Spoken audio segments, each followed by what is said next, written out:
I'm Hemant Agarwal, host and coordinator for today's webinar conducted by chshelpforum.com. This website is specifically relating to various issues that can be experienced in cooperative housing societies and will benefit both the managing committee and the society members. It has very simple language articles, draft of various applications, our earlier webinar videos, and more will be added as and when time permits. Our today's topic is no objection certificate, necessary or not. When, when to issue or when not to issue, why not to issue, and how to issue. अभी आप लोगों ने देखा होगा कि कुछ समय पहले न्यूज़पेपर्स वगैरह में लॉट ऑफ डिबेट हो रहा था कि भाई नॉन ऑक्यूपेंसी चार्जेस सोसाइटी नहीं देती है तो मेंबरों को तकलीफ होती है, मैनेजिंग कमेटी परेशान करती है, and non occupancy charges is not required, bylaws में भी लिखा हुआ है, और so many other things.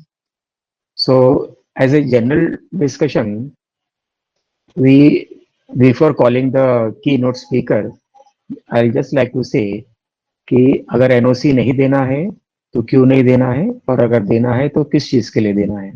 जो बायर पार्टी होता है, अगर फ्लैट बिकने के वक्त बायर पार्टी जो होता है वो सबसे ज्यादा वनरेबल पार्टी होता है, कमजोर पार्टी होता है.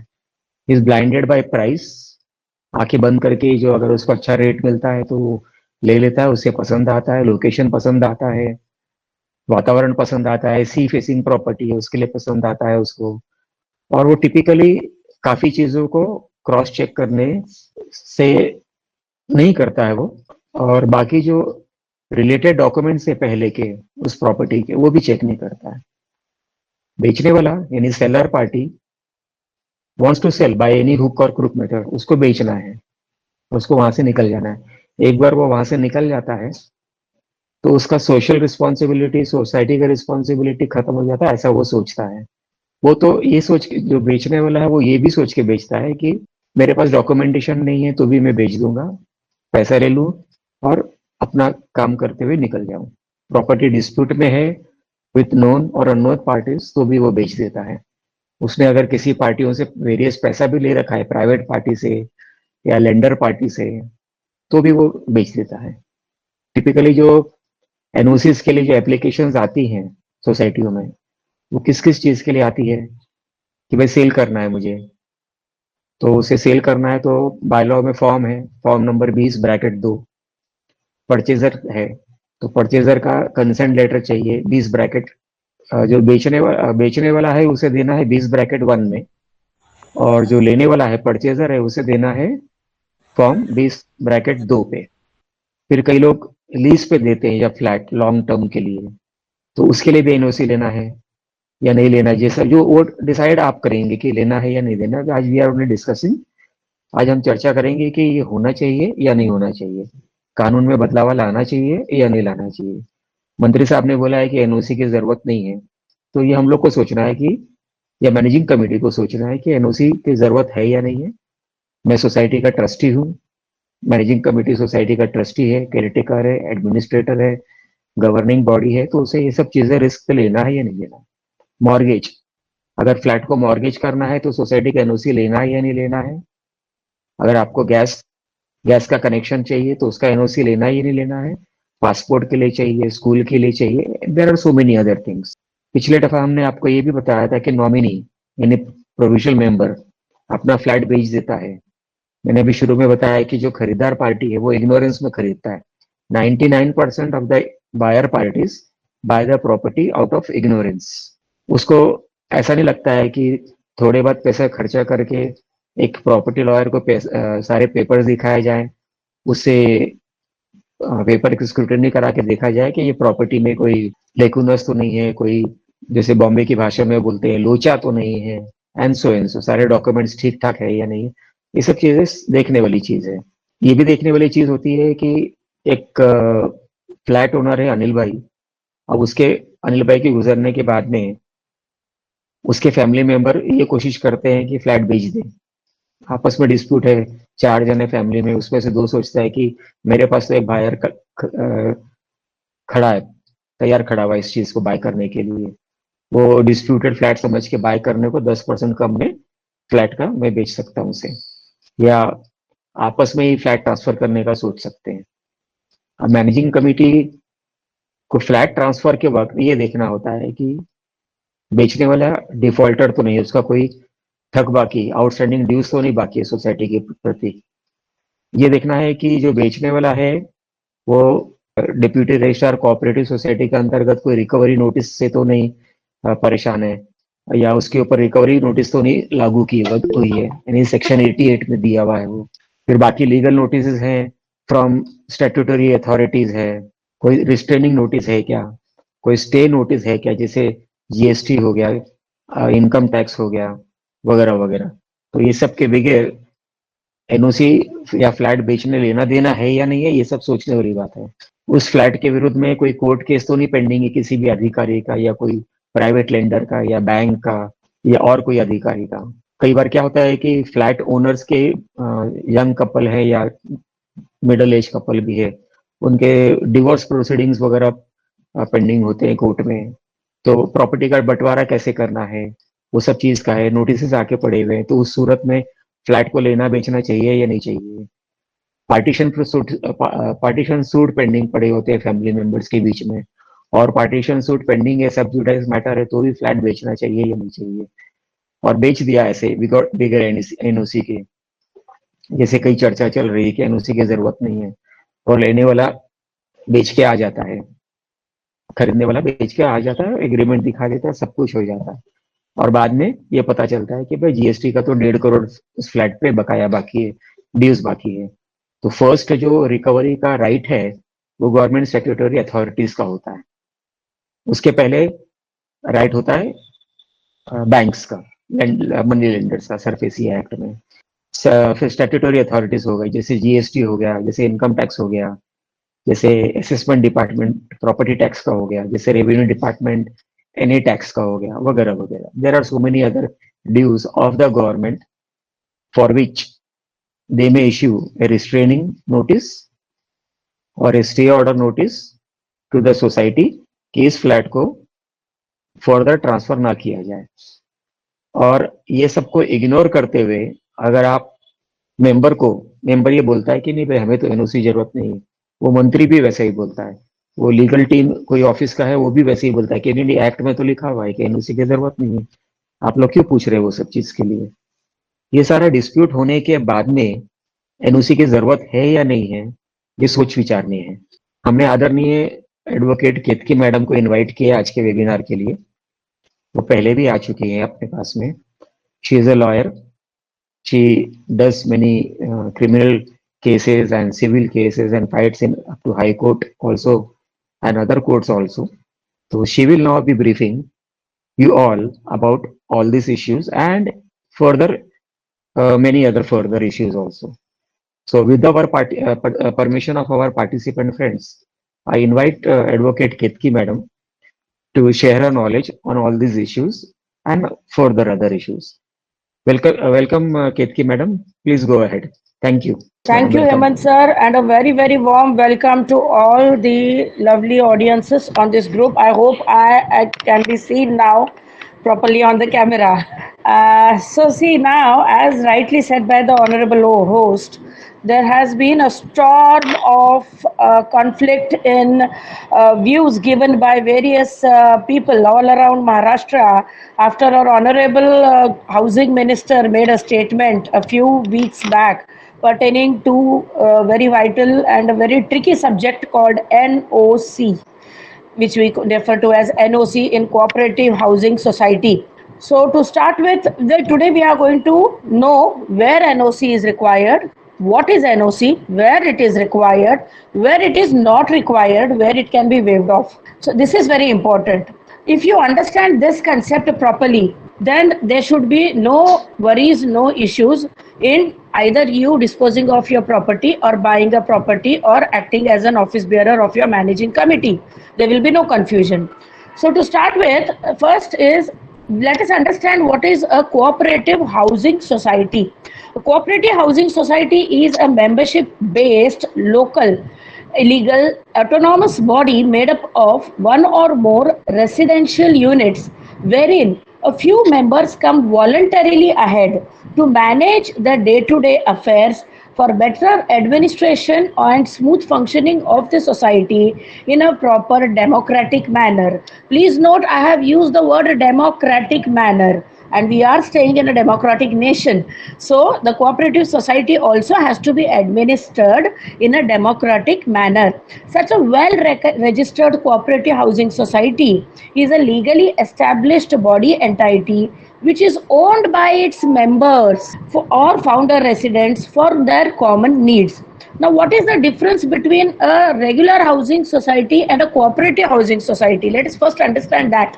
तो ये एक कोऑपरेटिव हाउसिंग सोसाइटी जो है ये तब बनता है जब कुछ टुकड़ियां जिसमें रेसिडेंशियल यूनिट्स है वो एक ग्रुप बनाकर उनमें से कुछ सभ्य लोग आगे आते हैं एक जिम्मेदारी लेने के लिए, और ये जिम्मेदारी होती है एक पेरेंट कमिटी चलाने की। जैसे हमारे उस घर का हश्र क्या होगा जिसमें पेरेंट्स नहीं होंगे, जिसमें कोई जो है संभालने वाला नहीं होगा, तो उस घर का अंजाम आगे क्या होता है ये हम भलीभांति जानते हैं। उसी तरीके से समाज में एक कोऑपरेटिव सोसाइटी में अलग अलग प्रांत के लोग आते हैं, अलग अलग जो है कम्युनिटी से लोग आते हैं, अलग माइंडसेट के लोग आते हैं, एंड वहाँ पर अपना अपना घर जो है बसाते हैं, बसेरा करते हैं, एंड इसको अच्छे से संभाल कर मैनेज करके ले जाने के लिए कुछ सभ्यजन जो है वो आगे आकर एक कमिटी रजिस्टर करते हैं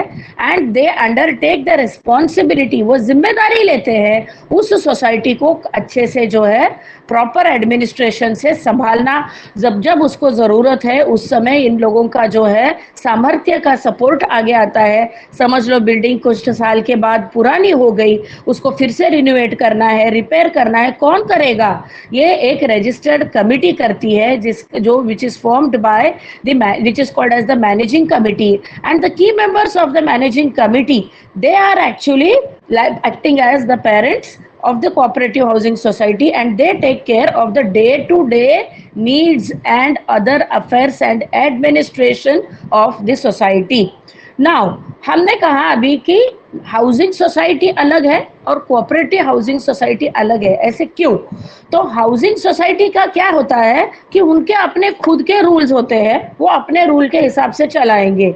समझ लीजिए अगर कभी इसमें जो है कभी किसी को इनके किसी एक्शन से दिक्कत हो गई, some party is aggrieved because of any action by the office bearers of the housing society, so there is no remedy legally. You cannot challenge the members, managing committee members over there.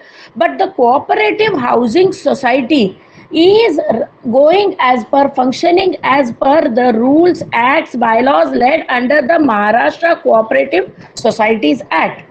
And there, if the managing committee members are acting in contravention of these rules, acts, and somewhere somebody's rights are infringed, somebody is affected by some decision of the managing committee, he can definitely, he or she, उन्हें जो है अपने हक के लिए लड़ने का संपूर्ण हक है। they can challenge the managing committee over there कि ये तो रूल में तो भाई ऐसा लिखा है और आप जो कर रहे हो वो सही नहीं कर रहे हो। Now before going to the vital issue about NOC, अब what is NOC? Let us first understand ये NOC है क्या? NOC long form जो है, it is no objection certificate. So in simple language, NOC is a statement of permission to proceed with a particular deed, to take up a particular task, complete it, to finish a transaction, carry out any work of construction only after obtaining prior permission. I repeat the word permission from the competent authorities, the local authorities who are authorized to give such permission. Now this NOC is there even in a cooperative society. मैं आपको एक सवाल पूछती हूँ, क्या आप अपने घर में अपने बीवी को, अपने माँ बाप को, अपने पिताजी को बोले बगैर अचानक से किसी को ले आ सकते हो? ये सही है? नहीं। अगर आप किसी को अगर गेस्ट बनाकर एक चाय पर भी अगर ले आ रहे हो, तो morally it is your responsibility to inform your mother और योर वाइफ और the whoever is the main the house I mean in charge that I am getting a few friends, kindly arrange for snacks, teas. एक रहता है. So this is how you inform कि मैं ये करने जा रहा हूँ. Similarly, जो members रहते हैं cooperative housing society में, घर ले लिया इसका मतलब बादशाह नहीं हुए. घर ले लिया तो मैं मेरी मनमानी करूं, मुझे जैसा चाहिए करूं, ये इतना मेरा इलाका है, 1 करोड़ में 2 करोड़ में मैंने घर ले लिया, अब मुझे जैसा चाहिए मैं करूं, देखता हूं कौन रोकता है. This is not allowed in a cooperative housing society because it is supposed to be run under the provisos of and rules and bylaws acts as per prescribed under the Maharashtra Cooperative Societies Act. Now here we have to go in detail for bylaw number 38. Not to keep you anybody in confusions, I would request you to take a notepad and jot down some important segmentations in this bylaw 38. Now this bylaw 38A, let us start with that. It goes till E. 38A, B, C, D, E. That is how the bylaw starts with. And the NOC procedure starts from here when you are staying in a cooperative society. तो जब इसमें आप जब bylaw 38 देखते हो, तो any member, कोई भी member जिसको अपना घर ट्रांसफर करना है बेच के, या अपने घर पे ऑक्यूपेंसी या किसी का भी पोजेशन क्रिएट करना है by way of sale deed, by way of raising it on leave and license agreement, by transferring the share interest in the share capital, किसी भी तरीके से अपने हक को हस्तांतरित करना है, ट्रांसफर करना है किसी दूसरे के हक में, उस समय जो है यहाँ पर एक प्रिस्क्राइब्ड फॉर्म है. He has to in 15 days well in advance time limit first inform to the secretary of the society about his intention that he intends to sell the property or he intends to raise it on rent. 15 दिन पहले का intimation कि sir मैं नहीं रहूंगा यहाँ, मैं मेरे इस घर में जो है मैं किसी को रखना चाहता हूँ, भाड़े पे चढ़ाना चाहता हूँ, रेंट पर चढ़ाना चाहता हूँ, बेचना चाहता हूँ, वो कौन है, क्या है, इसके बारे में एक संक्षिप्त में जो भी प्रपोजर है उसका एक शॉर्ट में जो है इंट्रोडक्शन देकर, ये पार्टी है, मैं इसको बेचना चाहता हूँ, हमारा सौदा लगभग तय हो चुका है और आप जो है आपकी तरफ के जो भी फॉर्मेलिटीज है वो पूर्ण कीजिए. This is 38A. Now what is 38B? When the secretary, जब सेक्रेटरी को इस तरीके का अनुरोध आता है, रिक्वेस्ट आता है कि कोई कमिटी मेंबर जो है बेच के या भाड़े पर चला के अपना घर फ्लैट जो है किसी और को उस जगह पर लाएगा, कम्युनिटी लिविंग में कमिटी जब ये सोचती है या सेक्रेटरी जब ये देखते हैं कि एक समाज में, सोसाइटी एक समाज है, एक छोटा समाज का घटक है, इसमें जब कोई रहने के लिए आ रहा है एंड उसका जो है एप्लीकेशन अपने पास आ रहा है, तो इमीडिएटली नेक्स्ट मीटिंग जो मैनेजिंग कमेटी की रहती है उसमें सेक्रेटरी को वो एप्लीकेशन रखना है. उसको पास करने के लिए उससे पहले सेक्रेटरी को ये भी देखना है कि जिसने ये जो भी सोसाइटी के मेंबर ने ये प्रपोजल रिक्वेस्ट किया था, क्या उनके कोई प्रॉब्लम्स है, ड्यूज है, कोई अलग जो है डिस्प्यूटेड प्रॉपर्टी है, कोई भी कारण जिसके वजह से जिसके या उनके पहले के किसी किराएदार ने सबके लिए किरकिरी की थी, न्यूजेंस बने थे और इन्होंने कोई एक्शन नहीं लिया था उस समय, ये सारे उसके बैकग्राउंड को और हिस्ट्री को स्टडी करके उस प्रपोजल को सेक्रेटरी को रखना है मैनेजिंग कमेटी के सामने. This is 38B. Next we let's go to 38C. Now अब यहाँ पर क्या होता है, और ये जो प्रपोजल रखा जाता है, this 38B is as per the sections 28(2)A of the act. Now in the event of, समझ लीजिए अगर उस जो भी इंसान को बेचने की इच्छा दिखाई गई है, समझ लीजिए अगर वो बायर जो है वो इनएलिजिबल है, बदनाम है, पेपर में बहुत कुछ आया है, या उसी सोसाइटी में 50 घर है, 100 घर है, किसी और के घर में रहकर काफी कांड कर चुका है, सरदर्द बन चुका है, उसको वापस सोसाइटी में रहना ही देना ये जनहित में सही नहीं है. and therefore the secretary thinks that he is ineligible for grant of permission to continue his stay in the society, वो भी चीज जो है सेक्रेटरी को मैनेजिंग कमेटी के सामने रख के जो है इस बात का जो है वहां से जो है लेना पड़ेगा परमिशन कि which he will inform to the proposer कि सॉरी सर, हम आपके प्रपोजल को जो है हम कंसिडर नहीं कर सकते, रिक्वेस्ट को ग्रांट नहीं कर सकते, क्योंकि पिछला हमारा एक्सपीरियंस इस कैंडिडेट के बारे में काफ़ी अच्छा नहीं था। आप दूसरा भाड़ू देख लीजिए या आप दूसरा किसी को देख लीजिए, एंड हमें जो है आगे कोई कॉम्प्लिकेशंस नहीं चाहिए। We want our society to dwell in peace and tranquility. Now bylaw 38D, what does that say? No objection certificate of the society is not required to transfer the shares interest of from the transferor to the transferee. जरूरत नहीं है, ये clear बोल रहा है 38D में जो है ये क्लियर है कि एनओसी की जरूरत नहीं है। लेकिन अगर however in such case such a certificate is required, अगर फिर भी अगर इसकी जरूरत है, ट्रांसफरर या ट्रांसफरी अगर मांग रहे हैं, लेने वाला चाहता है, एक बार ठोक बजा के देखना चाहता है कि मैं जिस प्रॉपर्टी पर मेरे हार्ड अर्नड मनी लगा रहा हूँ, मेरे मेहनत की कमाई लगाकर मैं लेना चाहता हूँ, तो वो प्रॉपर्टी सही है कि नहीं, उसका कोई दूसरा दावेदार तो नहीं, मल्टीपल ट्रांजैक्शंस तो इसके मामले में हुए नहीं है, तो दोनों में से अगर एक कोई डिजायरस है एनओसी देखने का सोसाइटी का, वहां पर जो है then they can make the application through the vendor, the person who is desirous of selling, कि लेने वाले को एनओसी चाहिए सर, आप थोड़ा क्लैरिफिकेशन दे दीजिए, क्लियरेंस दे दीजिए, टाइटल क्लियर सर्टिफिकेट दे दीजिए, and this can be considered with in a period of 1 month. The application has to be decided. This is 38D. Now what is 38E?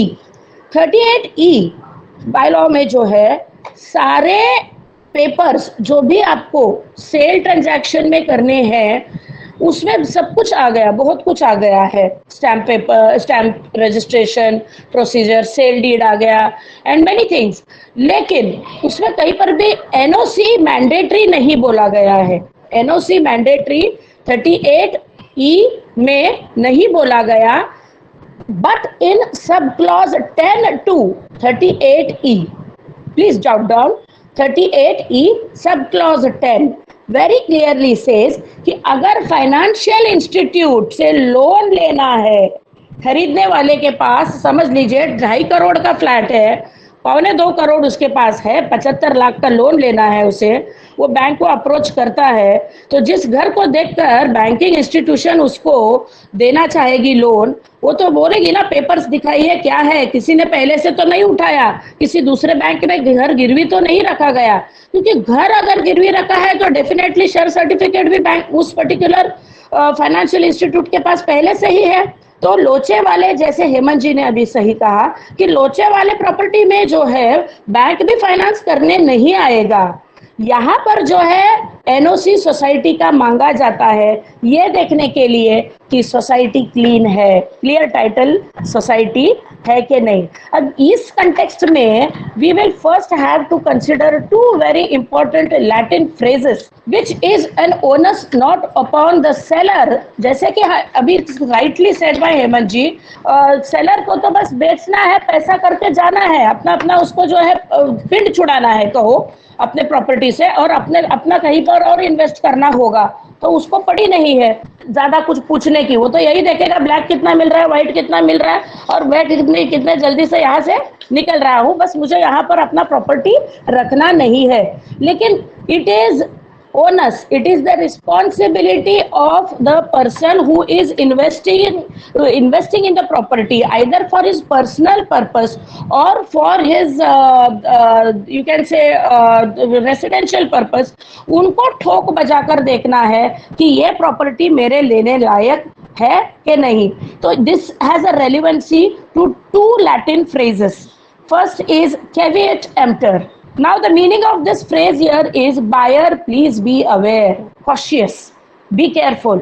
The onus of checking all the details of the property which he intends to purchase. आपको जो घर देना है, जो property लेना है, जिस पर पैसा लगाना है, उसके बारे में पूरी इंक्वायरी करने की जिम्मेदारी जो इंटेंड करता है परचेज करने का, उस पर है। बेचने वाला बताएगा नहीं कि मेरे घर में ये कमियां है, वो तो लेने वाले को ही सोचना है कि भाई मेरे को जो है जो ले रहा हूँ वो सही मिल रहा है कि नहीं। तो किसी ने रोका तो नहीं है। आप इंक्वायरी करते समय nobody has stopped the purchaser from making the inquiries. he has to say कि मेरे को सेक्रेटरी चेयरमैन मैनेजिंग कमेटी से मिलाओ, मैं एक मीटिंग करना चाहता हूँ, उसके बाद टोकन दे दूंगा। बातों बातों में उसे पता लगाना है कि इस पर फिर कि पहले से ही किसी ने इसने किसी और को गिरवी तो नहीं रखा, घर किसी और को मॉर्गेज तो नहीं किया, किसी तरीके से इस पर जो है डिस्प्यूटेड टाइटल तो नहीं है, दो क्लेमेंट्स तो नहीं है, ये तेरा ये मेरा घर वाला बात तो नहीं है, शेयर सर्टिफिकेट की लड़ाई आपस में भाइयों में तो है नहीं। ये सारे बातों को चेक करने का रिस्पॉन्सिबिलिटी जो है ये है लेने वाले की, बायर की है, परचेजर की है। And he has to, if he wants, he can definitely say that I want to first meet the managing committee people and ascertain whether your product that is kept for sale is worth I buying it. So this is caveat emptor in detail, that buyer be aware. And not only that, this is not only while in case of resale of a property, खाली resale के property के वक्त ही नहीं है, ये Latin phrases जो आपको काम आएंगे। एक और भी Latin phrase है, before I finish up this Latin phrase concepts. Second Latin phrase is that nullus commodium caper protecte de injuria so propria. No man can take advantage or blame others for the mistake that he has done, wrong that he has done. Then there lies no remedy, though no relief for the mistake of ignorance. अगर builder भी अगर आपको अपना नया घर बेच रहा है, एक नए प्रोजेक्ट में आपको घर पसंद आया, बिल्डर ने बोला मैं 1200 स्क्वायर फीट का घर है, एक फ्लैट मेरा 1200 स्क्वायर फीट का है, मैं पूछती हूँ हम में से कितने लोग सही में उसका जो है मेजरमेंट लेने जा रहे हैं? क्यों बिल्डर रोकेगा आपको? आप बोलो मेरा कॉन्ट्रैक्टर आएगा या मेरा कोई एक जूनियर इंजीनियर आएगा, मुझे देखना है आप सही में उतना कारपेट मुझे दे रहे हो, उतना सेलेबल आप मुझे दे रहे हो। अगर उसे अपनी चीज बेचनी है, अगर वो सही इंसान है तो वो डेफिनेटली आपको रोकेगा नहीं। ये से यस श्योर, अगर मैं प्रॉपर्टी का इंस्पेक्शन दे रहा हूँ, मैं रंग बिरंगी आपको ब्रोशर्स दिखा रहा हूँ, मैं आपको बता रहा हूँ, तो फिर ये बाकी चीजें आपको जो इंस्पेक्शन में चाहिए, I am ready to cooperate.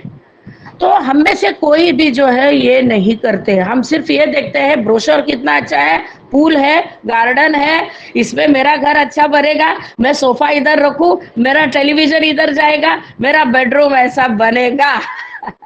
So this is what I mean we are। and ये क्यों करते हैं? क्योंकि घर जल्दी से अपना बसे, ये एक जो है we are in a hurry। This is mindset is there with a person who wants to buy the house to stay। लेकिन अगर you are buying a house as a investor, अब यहाँ माइंडसेट में फर्क देखिएगा। अगर आप इन्वेस्टर बोल के वही प्रॉपर्टी लेने आ रहे हो तो आप सोचोगे मैं आज इस पर 2 करोड़ लगा रहा हूँ, जब मैं पैसे मल्टीप्लाई करने के लिए साल 2 साल बाद ये बेचने के लिए निकालूंगा, वहां मैं फॉल्ट में नहीं आना चाहिए केवल ये बिल्डर की बात सुन के या एजेंट की बात सुन के। एजेंट भी अपना दलाली लेके निकल जाएगा, तो इन्वेस्टर क्या करेगा? वो ठोक बजा के चीज लेगा, क्योंकि उसे 2 पैसे कमाने हैं उस पर, उसे वहां पर किसी भी हाल में जो है प्रॉफिट कमा के निकलना है। So this is the mindset, difference in mindset of a buyer as well as a buyer who wants to buy the property for his family dwelling and a buyer who is investing in the property to earn money in future। so दोनों का mindset अलग है। उसको कोई interest नहीं है sofa किधर रखना है, टेलीविजन किधर रखना है, वो खाली ये देखेगा लोकेशन क्या है, ये आगे चलकर ये बिल्डर का प्रोजेक्ट जो है वो मार्केट में वैल्यू फेच करेगा कि नहीं, मुझे मेरा इन्वेस्टमेंट में बैंक में रखूं तो बढ़ता है या इस प्रॉपर्टी पे लगाओ और 2-5 साल बाद बड़ा वो उसका रेट मुझे कितना मुनाफा मुझे उस पर कमाने को मिलेगा, ये माइंडसेट होता है एक इन्वेस्टर का। So these are 2 phrases in Latin you might have now got a very clear idea about how much is the onus, the responsibility upon a buyer. Seller को पड़ी नहीं है, seller need not take NOC, seller need not require NOC, and इसका repercussion क्या आया है वो आगे एक जजमेंट में हम लोग बात करेंगे कि जो बेचने वाला था, वेंडर था, उसको पड़ी नहीं थी एनओसी लेने की। तो दिल्ली हाई कोर्ट का एक landmark judgment I will be quoting very soon now, कि जिसमें बायर वाज हार्पिंग कि मेरे को एनओसी चाहिए, although it was not in respect of a residential premises, वो रेसिडेंशियल प्रीमाइसेस के मामले में नहीं था, वो दिल्ली का एक लैंड एक्विजिशन मैटर के संदर्भ में था, और बायर जो था वो टाल रहा था रिक्विसाइट जो भी परमिशंस है वो लेकर एनओसी वगैरह जो है फर्निश करके बायर को देने की। एंड वहां पर क्या हुआ, टोकन अमाउंट में डील हो गई, टोकन अमाउंट में डील हो गई, एंड उसके बाद बार बार परचेजर के रिक्वेस्ट करने के बावजूद जो है वो टाल रहा था एनओसी सबमिट करना, वो नहीं देना चाहता था, या he did not make any attempts to get the NOC from the competent authority. Finally जब उसने देखा कि ये मेरे बातों में नहीं आ रहा है, बचा हुआ पैसा देकर मैं इस जमीन से पिंड नहीं छुड़ा पा रहा हूं, he filed a suit for specific performance against the person whom he intended to pay the rest amount of the consideration. The suit got decreed. Eventually he went to High Court by way of filing an appeal. All these things were taken on record. क्या हुआ exactly, कहाँ पर problem आया, तो गलती सारी जो है बेचने वाले की थी कि लेने वाला जो है, खरीदने वाला एनओसी मांग रहा था, लेकिन बेचने वाला एनओसी का जो है जुगाड़ करने को तैयार नहीं था. He was not willing to give him the NOC. It was his responsibility when the buyer, the purchaser wanted the NOC. It was his onus to arrange for the NOC and submit it for smooth execution of the sale deed, which he has not done. Therefore, there his appeal was dismissed. There the appeal was dismissed with an observation that NOC is required. Write down the judgment in this the matter which I am referring to right now. This is the landmark judgment of Delhi High Court, Vishal Gupta versus Mohanlal and others. Judgment dated, citation, I'm giving you the date of the judgment, 12th of March 2018. I repeat it, Vishal Gupta versus Mohanlal and others. Judgment of Delhi High Court dated 12th of March 2018. Now there the case was all decided on merits. It was a matter falling under the provisions of Land Acquisition, Land Reforms Act of Delhi. So eventually, as we are going towards the further provisions in this subject, there now let us take up bylaw number 42. Now, bylaw number 42 also we are going to take in two parts. 42(1) says very clearly, intimation is must. You are doing anything, you are creating a third party right by way of a leave and license agreement, by selling, by mortgaging it to take a loan. So, intimation to a society. The owner of the flat is required to intimate the managing committee कि मैं ये करने जा रहा हूँ, मैं ये loan लेने जा रहा हूँ. एक इंटीमेशन इंफॉर्मेशन जरूरी है 42(1) के तहत. And 42(2) says NOC is not necessary, permission की जरूरत नहीं. ये पूरा जैसे मैंने शुरुआत में ही कहा, ये NOC कंसेप्ट बहुत ट्रिकी है. आपको समझना चाहिए किस स्टेज पर कौन सा बायलॉ लागू करना है. When you are running a society, 38 तो कह रहा है NOC की जरूरत नहीं है, 38D भी कह रहा है फाइनेंशियल लोन लेते समय NOC की जरूरत है, 42 कह रहा है इंटीमेशन जरूरी है. इंटीमेशन का मतलब राइटिंग में इंटीमेशन करो. आजकल चलो मेल का वगैरह जमाना है, सर मैं मेरा घर भाड़े पर दे रहा हूँ, मेरा घर में मॉर्गेज करके 1 करोड़ का लोन उठा रहा हूँ. ओके, सेक्रेटरी का ओके, ये मैसेज आना भी इंटीमेशन है, परमिशन में गिना जा सकता है, मैंने तो बताया था. And 42(2) says NOC is not necessary. Now, we have already discussed. Now here the bylaw number 44 further says no member shall assign, mortgage, create any charge or occupancy right, any sort of third party right without the prior consent of the society in writing. इसका क्या मतलब? It is very clear. No member shall assign, mortgage, create any charge, any occupancy right without the previous consent. घर आपका है, आपने घर खरीदी किया, इसका मतलब ये नहीं है कि आप जो चाहे वो करो उसमें. आप समाज में रह रहे हो, कमिटी है वहां पर एक, आपको आप जो भी कर रहे हो आपके इंटेंशंस को बताकर, तो यहाँ पर जो है एनओसी इज रिक्वायर्ड. अगेन यहाँ पर क्या है, एनओसी इज रिक्वायर्ड. नाउ ये इतना जो अलग अलग अलग व्यूज आ रहे हैं बायलॉ 38 से 44 तक, इतना क्यों, कहीं कभी हाँ कभी ना, ये पोजीशन क्यों हो रहा है? तो we have to go to the depth of the reason why the honourable minister Jitendra Awhad ji, housing minister of Maharashtra, उन्होंने किस परिस्थिति में, किन परिस्थितियों में कहा होगा, वो भी तो थोड़ा देखना जरूरी है. कोई तो वजह होगी जो इतना जो है क्लियर कट उन्होंने कहा कि भाई एनओसी की जरूरत नहीं है, चलो गो अहेड, जिसको जो करना है करो. ऐसा नहीं. कई बार क्या होता है, person number 1 says something, by the time it gets viral up to person number 100, वो पूरा अर्थ की अर्थी ही बन जाती है. The entire concept and meaning, the intention with what that particular statement was made is taken in wrong sense when it goes mouth to mouth, ear to ear, and then it is misinterpreted.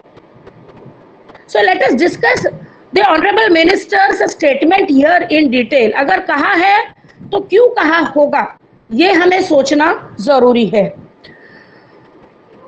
इसकी वजह यह है कि काफी societies insist करते हैं permission के ऊपर. There have been amendments even earlier to the bylaws, जिसमें एनओसी रिक्वायर्ड नहीं है, नहीं है, नहीं है, कई बार कहा जा रहा है. फिर भी सोसाइटीज कहते हैं नहीं, हमारा एनओसी लिए बगैर आप घर भाड़े पर नहीं चढ़ा सकते, हमारे को बताए बगैर, हमसे जो है परमिशन एनओसी लिए बगैर आप घर बेच नहीं सकते. So societies are insisting. First clause number 1 is that despite there being amendments to the bylaws, there are many societies who are insisting on compulsory NOC being obtained. Societies are prohibiting selling or renting out of flat to people belonging to certain caste, creed, religion and communities. ये हो रहा है. Nonveg खाते हैं, society Jain लोगों की है, नहीं, नॉनवेज खाने वालों को हमको नहीं देना है. When we are staying in a democratic nation, and I said cooperative housing society has to be managed in a democratic manner, कहा गया वो सारा शब्द, for the people, of the people, by the people, right? तो ये सारी चीजें practice में फॉलो कर रही है मैनेजिंग कमिटियां. काफी मैनेजिंग कमिटियां ये नहीं कर रही है. ये अब्यूज ऑफ पावर थोड़ा हो रहा है सब जगह पर. इससे क्या होते हैं, religious sentiments are being hurt. Mumbai is a cosmopolitan city. अलग अलग प्रांत के लोग यहाँ आते हैं अपनी रोजी रोटी कमाने के लिए, मुंबई को ही अपना घर बनाकर इधर बस जाते हैं. तो यहाँ पर्टिकुलर कोई कास्ट के वो जो है बिल्डिंग में नहीं रहने देना, घर भाड़े पर नहीं देना, उसको जो है क्योंकि वो नॉनवेज खाता है उसको अपने कम्युनिटी में नहीं रहने देना. ये इस तरीके के जो एब्यूज ऑफ पावर हो रहा था उस पर रोक लगाने के लिए जो है जितेंद्र आव्हाड जी ने बोला था कि आपको देना है, आपका घर है, अगर आपको सता रहे हैं एनओसी के लिए तो आपको बोलूं मैं एनओसी की जरूरत नहीं है, go ahead. There is right, he is right, there he is right. If it is with this intention to stop the society managing office bearers from misusing their powers, harassing the people, so there he is right. Now Similar thing happened now. What happened here is that, and he was also given a statement, a public press note has been issued in this regard by the Honorable Minister, where he has very clearly said that it has come to our notice that housing societies discriminate on the basis of caste, creed, religion, community, and they refuse the owner or the permission to sell or rent out the flat. In areas particularly the community dominates, only vegetarians are allowed to enter the cooperative housing society by purchasing the flat or by taking it on leave and license basis. Dalits, minorities, backward classes are strictly prohibited from entering the society, from buying the properties in the society, from taking the homes on rent. This is increasing hatred amongst people. इसलिए उन्होंने ये कहा, इसका clarification आ चुका है. तो देना है, नहीं देना है, एनओसी ये कहता है, बायलॉ ये कहता है, वो किस कंटेक्स्ट में कहा गया, कौन सा गलत एक्शन को रोकने के लिए कहा गया, हमें वो समझना जरूरी है. और जहां ये इतना ट्रिकी इशू है एनओसी का, तो समय सूचकता जिसे कहते हैं, am I right हेमंत जी, समय सूचकता देखकर, परिस्थितियों को देखकर हमें जो है ये बायलॉज के पॉजिटिव और नेगेटिव इंप्लीमेंटेशन करते रहना है कमिटी चलाने के लिए. There you have to be smart. समझ लीजिए अगर कोई आ रहा है जिससे पेपर में वगैरह फ्रॉड किया हुआ बहुत आ गया और वो घर ढूंढते आपके बिल्डिंग में आ गया है, उसको घर भाड़े पर लेना है, उसके जो भी फ्लैट उसने पसंद किया वो ओनर आपसे जो है एनओसी मांग रहा है घर भाड़े पर चढ़ाने के लिए, you can say sorry sir, he is not eligible, exercise your rights. इसके बारे में भाई ऐसा है, ये पहले ही किसी बिल्डिंग के सी विंग में रहते थे, वहां पर इसने कई लोगों को जो है लूटा है, फ्रॉड किए हैं, पैसों का अफरा तफर किया है, इस पर ऑलरेडी लोगों के कंप्लेंट्स है. अब इसको हम ए विंग में घर कैसा दे? You are right, where you are stopping, you are refusing NOC. आप दूसरा कोई देख लो, 2 महीना आपका घर भाड़े पर नहीं चढ़ेगा, कोई बात नहीं, managing committee can say that. So I hope so. Here I have made very clear that if the owner wants to sell the flat, the owner is not requiring NOC, but it is onus on the buyer to ascertain that the property in question is free of any sort of baggage of responsibilities, liabilities, loan, mortgage, and claims, contrary claims, which could make his life a hell in future. Similarly, now what happened in Supreme Court regarding this? What happens if आपस में कर लेते हैं, आपस में अपन निपटाते हैं, कोई broker नहीं चाहिए, कुछ नहीं, क्यों चाहिए? सोसाइटी को क्या है, उनको तो 500 रुपीज और 25,000 मैक्सिमम उनका जो है देने से मतलब है, हम लोग आपस में खत्म करते हैं, किसी को कुछ बड़प्पन देने की जरूरत नहीं. इस तरीके से अगर मैनेजिंग कमिटी को परे रखकर 2 पार्टीज में डील होते हैं तो उसका अंत क्या हुआ, जरा हम वो भी समझ लेते हैं. क्या हुआ एग्जैक्टली उस मामले में, क्यों एनओसी जरूरी है, यहाँ ये क्लियर होता है. Why is NOC important? The NOC when asked for proves that the buyer has no outstanding, the property which is raised for which is kept for sale is clear of all sort of liabilities. Now in Supreme Court there is a matter, please write down, Sanvarmal Kejriwal versus Mahendra Vora. अब ये एक apex court का judgement है जिसने कहा कि NOC is important, क्योंकि इसमें क्या हुआ, एक ही फ्लैट को 2 लोगों को बेचा गया, एक ही फ्लैट 2 लोगों को बेचा गया, या 2 डीलिंग्स 2 ट्रांजैक्शंस किए गए एक फ्लैट के संदर्भ में, और वो दोनों ट्रांजैक्शंस में मैनेजिंग कमिटी को बाहर रखकर किया गया. एक फ्लैट को, मतलब जिसका वो फ्लैट था, उसने जो है बैंक में गिरवी रखकर करोड़ों रुपए उठा लिए, उसी फ्लैट को एबीसी दूसरे आदमी को दिखाकर तुम मेरा ये घर ले लो, मुझे टोकन दे दो बोल के वहां से भी करोड़ों उठा लिए. अब ये डिस्प्यूट हो गया 3 पार्टीज के बीच. दोनों ट्रांजैक्शंस करते समय सोसाइटी को बिल्कुल इसकी भनक नहीं लगी. ऐसे भी लोग होते हैं कोऑपरेटिव हाउसिंग सोसाइटी में, इस तरीके के भी केसेस होते हैं कोऑपरेटिव हाउसिंग सोसाइटीज में. So this is how people suffer if अपनी मनमानी करने लगे तो इसका रेपरकेशन क्या होता है। अब तीसरा एक और कास्ट क्रीड कम्युनिटी के ऊपर से अवध जी का जो स्टेटमेंट था उसके बारे में जो मैंने कहा कि उनका जो है उद्देश्य गलत नहीं था, वो स्टेटमेंट देते समय थोड़ा सा कहीं पर एक रोक लगाना था कि abuse of power managing committee ना करें। अब इसमें एक क्या हो जाता है, I said there should be no discrimination on the grounds of caste creed community religion वगैरह वगैरह वगैरह। तो एक बहुत ही फेमस केस हुआ है अपने बॉम्बे में एंड 2009 में हुआ है, उसका वर्डिक्ट आया 2009 में। इमरान हाशमी एक्टर, अब ये साहब को जो है पाली हिल पर he liked flat and he was keen to buy it. Flat is in Nibbana Society, Pali Hill, Nibbana Housing Society। Imran Hashmi का केस है। तो आपस में उनका जो भी है लेन देन वगैरह सब कुछ फाइनल हो गया, लेकिन बात अटक गई एनओसी पर। डेफिनेटली वो बायर वो बाय कर रहा था तो उसने एनओसी मांगा होगा, बेचने वाले को तो पड़ी नहीं थी। अब जहां उसने एनओसी मांगा सोसाइटी ने देने से मना कर दिया।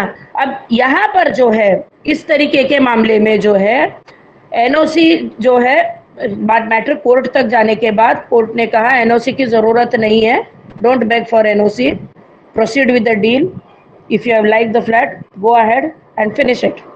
ये भी हुआ है। फिर एक हमारे बहुत ही आई मीन फेमस है, I mean in his work zone, divisional joint registrar of cooperative housing societies mister Kalyankar. I am sure Hemant ji might have heard about him। तो उन्होंने भी क्या बोला है कि model bylaws of March 2001 are clear that NOC is not required, जरूरी नहीं है, कल्याणकर जी ने कहा है, for the from the society. However, he further adds that 2009 model bylaws which will be issued soon do not contain such clause either. Apart from this, section 23 of the Maharashtra Cooperative Housing Societies Act clearly emphasizes on, please note down this, open membership. Section 23 of the Maharashtra Cooperative Housing Societies Act में clearly बोला है ये caste discrimination वगैरह मत करो, open membership दे दो, इसी को बेचूंगा उसी को आने दूंगा इसी को भाड़े पर रहने दूंगा, तो आप सोसाइटी नहीं चला रहे हो, आप हुकुमशाही चला रहे हो, जो गलत है। Section 23, I repeat. अब इसके ऊपर जो है ऑनरेबल बॉम्बे हाई कोर्ट का एक जजमेंट आया 2000 में एंड वहां पर जो है एक सिमिलर मैटर आया था, saint Antony cooperative housing society, Churchgate का मैटर था। तो इस ये matter this came up before honourable justice Dhananjay Chandrachud. Today he is presiding over the Supreme Court, he is one of the best जजेस दैट इंडिया हैज। एंड उन्होंने जो है वहां पर saint Antony cooperative housing society के विरुद्ध जजमेंट दिया कि membership to a buyer has to be granted purely on merits. If the member is eligible for membership, nobody can refuse. And section 23 के तहत ओपन मेंबरशिप को बढ़ावा दिया जाए, क्योंकि ये सोसाइटी का प्रिंसिपल था खाली कैथलिक्स ही ले सकते हैं घर, बाकी कम्युनिटी के लोगों को एंट्री नहीं थी। Anthony cooperative housing society Churchgate का मामला, only Catholic community people were allowed to come there to stay on rent or buy the property. So the Justice Dhananjay Chandrachud said this, they have rejected, he has rejected the contention of this society. Society ने कहा नहीं हम सिर्फ Catholics को देते हैं, तो he said ऐसा नहीं चलेगा, you are living in a democratic country and आपको जो है ओपन मेंबरशिप, आपके क्या है सोसाइटी, कोऑपरेटिव हाउसिंग सोसाइटी है, तो कोऑपरेटिव हाउसिंग सोसाइटी का सेक्शन 23 क्या कहता है, ओपन मेंबरशिप। तो इस बेसिस पर आपका इस कंटेंशन को मैं रिजेक्ट कर रहा हूं। So please note that section 23 of the act emphasis on open membership and non discrimination. I repeat it, non discrimination. In one more case, the Supreme Court ruled that Churchgate, this is not the Anthony case, this is another case I'm referring to again. इसमें भी क्या हुआ कि supreme court ने upheld किया कि किसी भी मेंबर को जो मेंबरशिप लेने के सारे एलिजिबिलिटी को सेटिस्फाई कर रहा है, आप मेंबरशिप बार नहीं कर सकते. You can not deny membership. This has been categorically observed in this Supreme Court judgment. Membership cannot be barred or refused to a member who qualifies all the basic requirements of becoming a member of a cooperative housing society as laid down under the bylaws. Now, coming to Maharashtra Rent Control Act. मतलब एक issue को समझने के लिए जो है आप सिर्फ you cannot go only as per the Maharashtra Cooperative Housing Societies Act. आप भाड़े पर चढ़ा रहे हो, महाराष्ट्र रेंट कंट्रोल एक्ट क्या कहता है वो भी देखिए जरा. तो वहां पर जो है अभी तो काफी चीजें वायरल भी हो रही है कि पुलिस भी वेरिफिकेशन ऑनलाइन मांग रही है, कौन आ रहा है, पासपोर्ट दो, वीजा दो, ये दो, वो दो, उसके डिटेल्स दो, क्योंकि ये बहुत जरूरी है. अगर आप इंक्वायरी किए बगैर घर भाड़े पर चढ़ा रहे हो तो फिर बाद में ये सरदर्द ओनर को ही भुगतना पड़ेगा अपना घर खाली कराने को, ऐसे एंटी सोशल न्यूजेंस एलिमेंट से अपनी जान छुड़ाने में. So better go by proper procedure. उसका जो भी है अता पता बैकग्राउंड सब कुछ सबमिट करके 15 दिन का टाइम नहीं है. Within 8 days the secretary should give his yes और no. Within 8 days yes और no has to be given. क्योंकि बाकी दूसरे मामले में समझ लीजिए अगर घर आप खरीद रहे हो, जहां आप परचेस करना चाहते हो, वहां पर जो है the matter is to be decided maximum between 1 month to 3 months. 3 महीने तक अगर मैनेजिंग कमेटी की तरफ से कुछ भी नहीं आया आपके एप्लीकेशन को तो it is you can go ahead without waiting for an NOC. ये भी एक प्रोविजन है. बट रेंट कंट्रोल एक्ट के तहत अगर आप फॉर सेल नहीं, मैं कह रही हूं if you want to raise on rent, आप अपना घर भाड़े पर चढ़ाना चाहते हो, NOC is compulsory. Every agreement has to be registered. You just cannot say आपस में कर लेते हैं. Copy of agreement has to be submitted to the police station. Copy of agreement has to be submitted to the society office, and of course that has to be coupled with the NOC taken from the society secretary, which certifies that the person who wants to step in as a licensee is allowed to come and stay in the community. अगर घर का कोई owner कहता है मेरी चीज है, मुझे जिसे चाहिए मैं दे दूं, तो ऐसे कई केसेस हुए हैं कि बाद में the owner of the flat has to land in trouble. He has to knock the doors of the court to evict such tenants. ये किरकिरी बन सकती है. हो सकता है बहुत बुरा क्रिमिनल रिकॉर्ड हो सकता है अन्य सोसाइटी के लोगों को उसके आने से तकलीफ हो. इसलिए जो है ये सारे बातों को मद्देनजर रखकर लीव एंड लाइसेंस एग्रीमेंट के लिए एनओसी मैंडेटरी है. नाउ बायलॉ नंबर 117D को थोड़ा सा समझने की कोशिश करते हैं, जहां पर in case of an associate member non submission of no objection certificate and undertaking has to be given in a prescribed manner as stated in bylaws. ये केवल अभी एसोसिएट मेंबर के मामले में तो ये है ही है 117D bylaw, but even leave and licence agreement में एक अंडरटेकिंग लिया जाता है कि मैं सोसाइटी के बायलॉज का उल्लंघन नहीं करूंगा. I will respect the rules regulations bylaws of the society. ये अंडरटेकिंग लिया जाता है, तब जाकर उसको एनओसी दिया जाता है. So no objection certificate जो रहता है, it plays a very important role in resale of flat, whether it is a first hand flat और the direct फिर वो ओनर्स बायर के ऊपर परचेजर के ऊपर है ही. रीसेल के मामले में तो बहुत इंपॉर्टेंट है. देखो पहला जिसका घर था कहीं वो कहीं गिरवी तो नहीं रखा, कहीं उस पर जो है झगड़ा तो नहीं चल रहे, कोर्ट कचहरी में केसेस तो नहीं चल रहे हैं. ये ना हो कि आप पैसा के लेन देन करके बैठ जाओ और बाद में पता चले, जैसे मैंने आप बोला वो महेंद्र वोरा का मैटर एक था जिसमें मैंने बोला कि मैनेजमेंट को परे रखकर 2 ट्रांजैक्शंस एक ही फ्लैट के मामले में हुए. This comes as a shock to the buyer. So NOC is required. Definitely it is required. It plays a very important role in respect of dealing with a property where your hard earned money is at stake.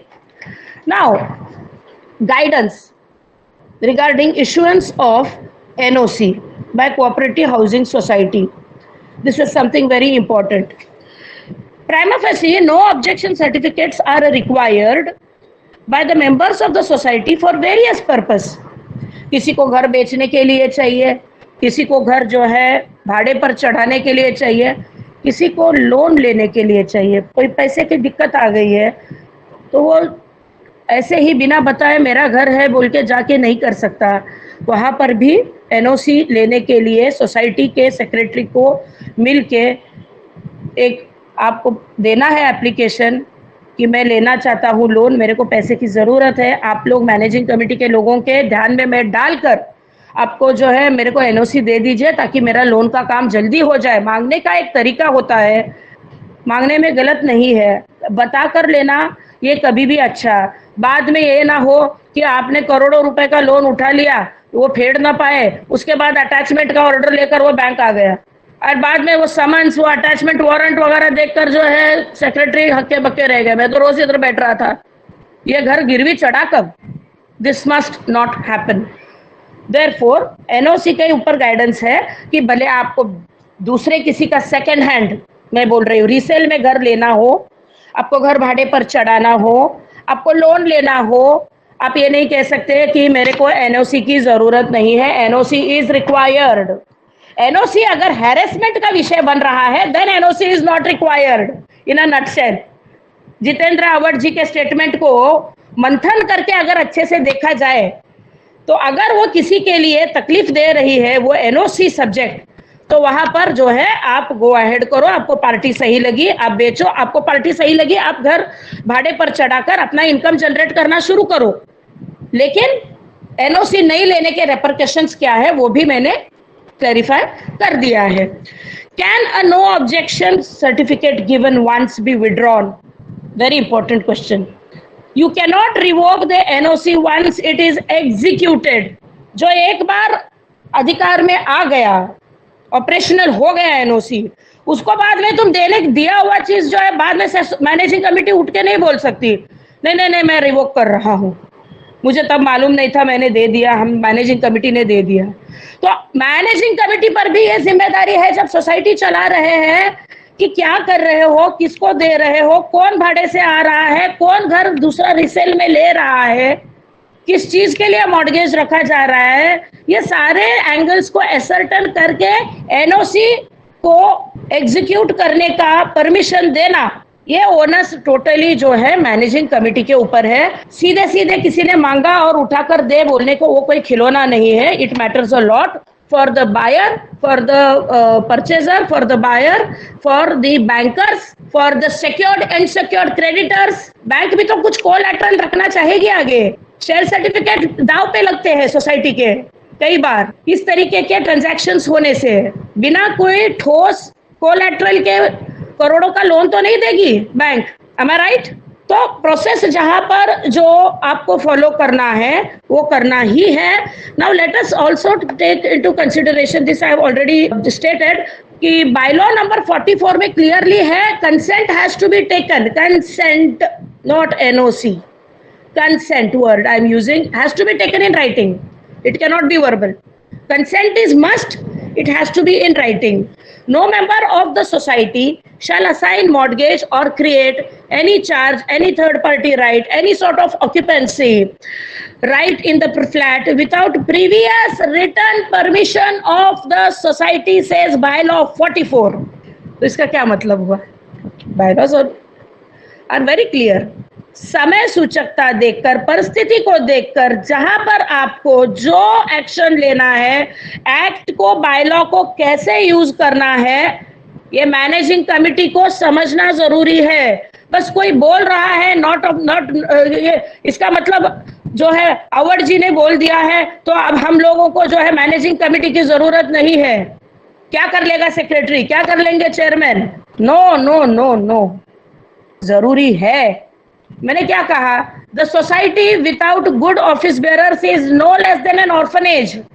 Caretakers है वो लोग, guardians है, parents है society के, और उनको बखूबी मालूम है उनके राइट्स को कहाँ एक्सरसाइज करना है, कहाँ पर जो है उनको विड्रॉ करना है, विथहोल्ड करना है एनओसी, क्यों करना है, उसका रीजंस दिए जाएंगे। अगर समझ लो ऐसा भी हो सकता है कि मेरे को मेरा घर बेचना है, समझ लो अगर अनिल कुमार को अपना घर बेचना है, बायर आ गया एंड मैंने जो है इन्फॉर्म कर दिया 38A के तहत सेक्रेटरी जी को, सर मेरे को बेच के निकलना है, 15 दिन पहले दे दिया, I am going as per the norms, लेकिन मैंने पिछले 5 साल का मेंटेनेंस ही नहीं भरा, मैंने पिछले 5 साल का मेंटेनेंस नहीं भरा। मेरा प्रपोजल जो है, मेरा रिक्वेस्ट लेटर जो है, सेक्रेटरी जी ने तुरंत आने वाले मैनेजिंग कमेटी के सामने 38B के तहत रखा, और रखते समय ये सेक्रेटरी जी ने अपनी ड्यूटी ये भी पूरी की कि she is a defaulter, Anil Sharma is a defaulter, 5 साल से मेंटेनेंस नहीं दे रहे और अभी फ्लैट बेच के निकल रहे हैं। तो managing committee can communicate through the secretary to Anil Sharma, please see that you first clear the dues within 8 days। यहां आप विथहोल्ड कर सकते हो एनओसी, क्योंकि फिर शेयर सर्टिफिकेट में नाम भी तो नहीं चढ़ेगा ना आगे, please get the new buyer, कौन है क्या है।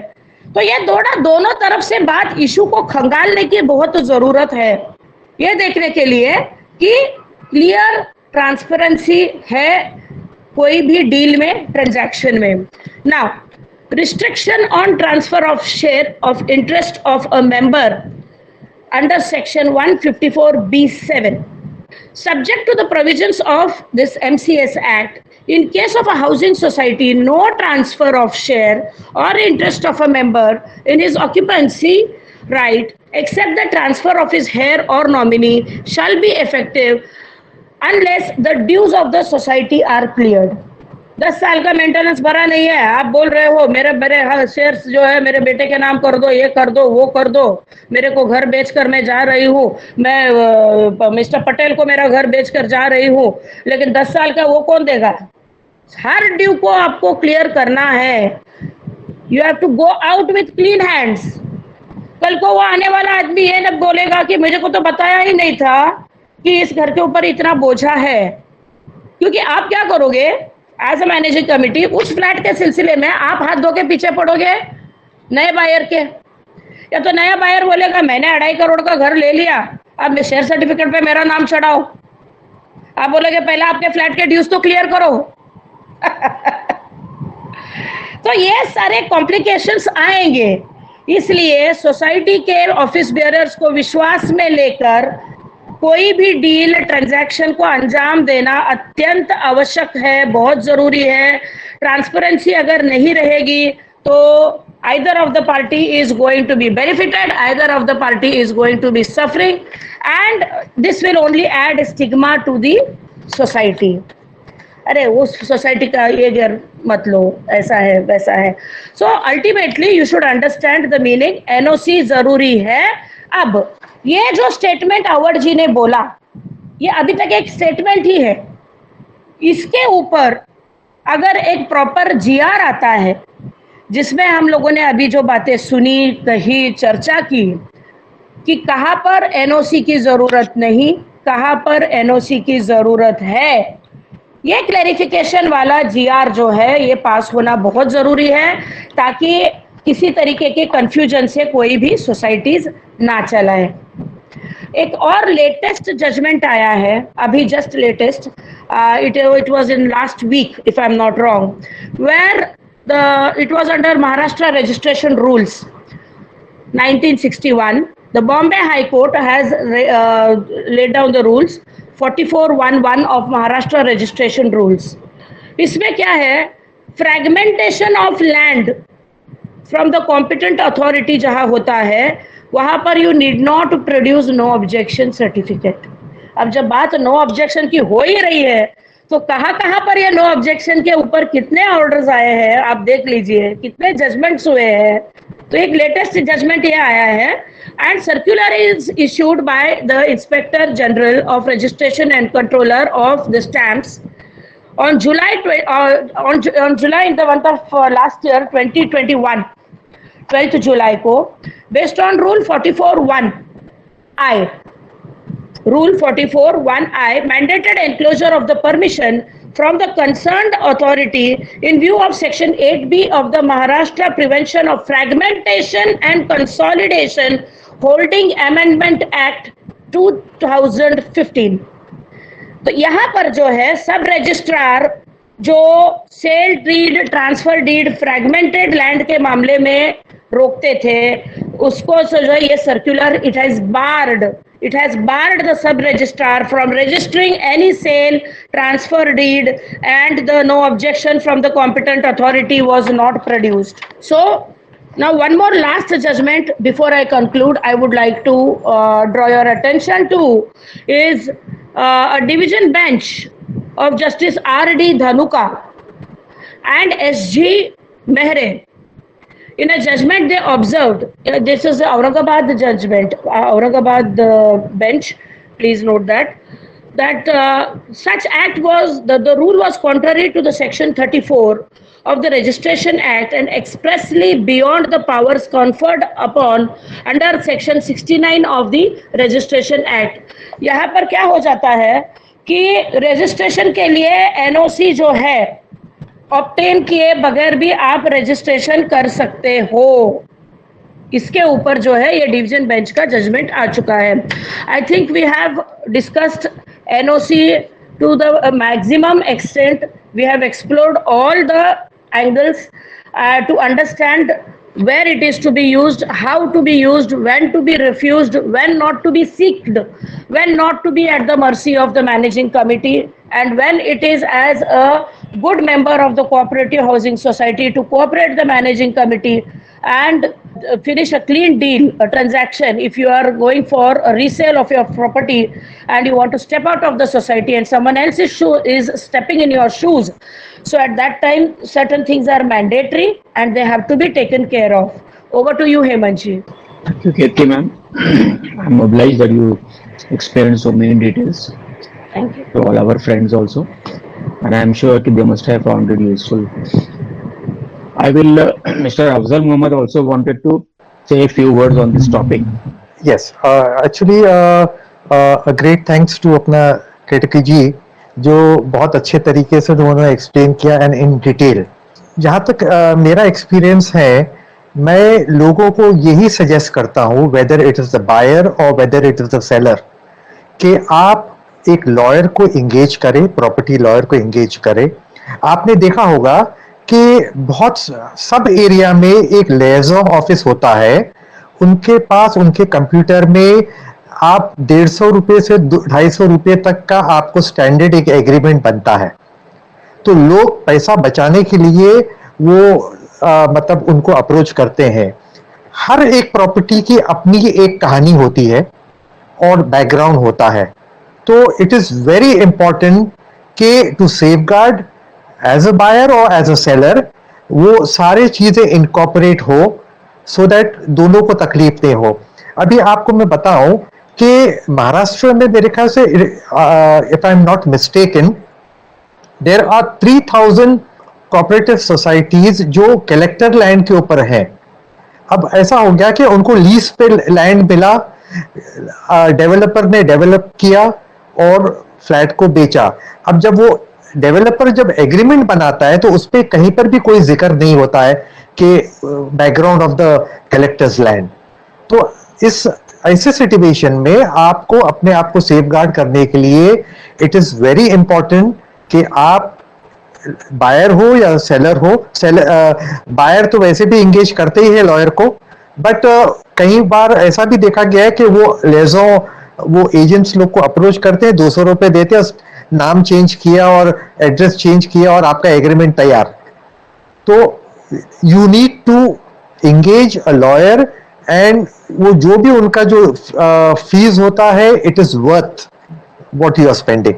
एक तो ये हो गया. Now in context of Jitendra Awadh साहब एनओसी इशू, तो आप देखेंगे देयर आर 3 एस्पेक्ट्स. एक तो ऐसा होता है कि जो केटकी जी ने जो उन्होंने एक्सप्लेन किया कि उनका क्या कॉन्टेक्स्ट था. एक होता है मैनेजिंग कमेटी का कि वो अपने कुछ रूल्स इंप्लीमेंट करने की कोशिश करते which is in violation of the bylaw and whatever the law which is in prevailing.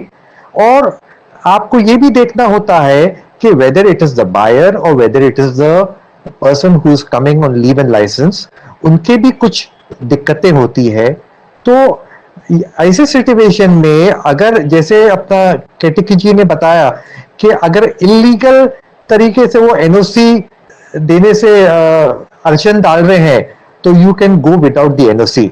But कैसा होता है कि जैसा कि अपना जो लीवल लाइसेंस पे होता है कि भाई उन्होंने सामने वाले को फ्लैट चाहिए, उनको उनके बच्चों को स्कूल में अटेंड करना है, उनको और भी कोई समस्या होगी तो वो चाहेंगे कि आप मतलब यानी द मैनेजिंग कमेटी जल्द से जल्द इस एप्लीकेशन को एसेस करे और उसको एनओसी इशू करे।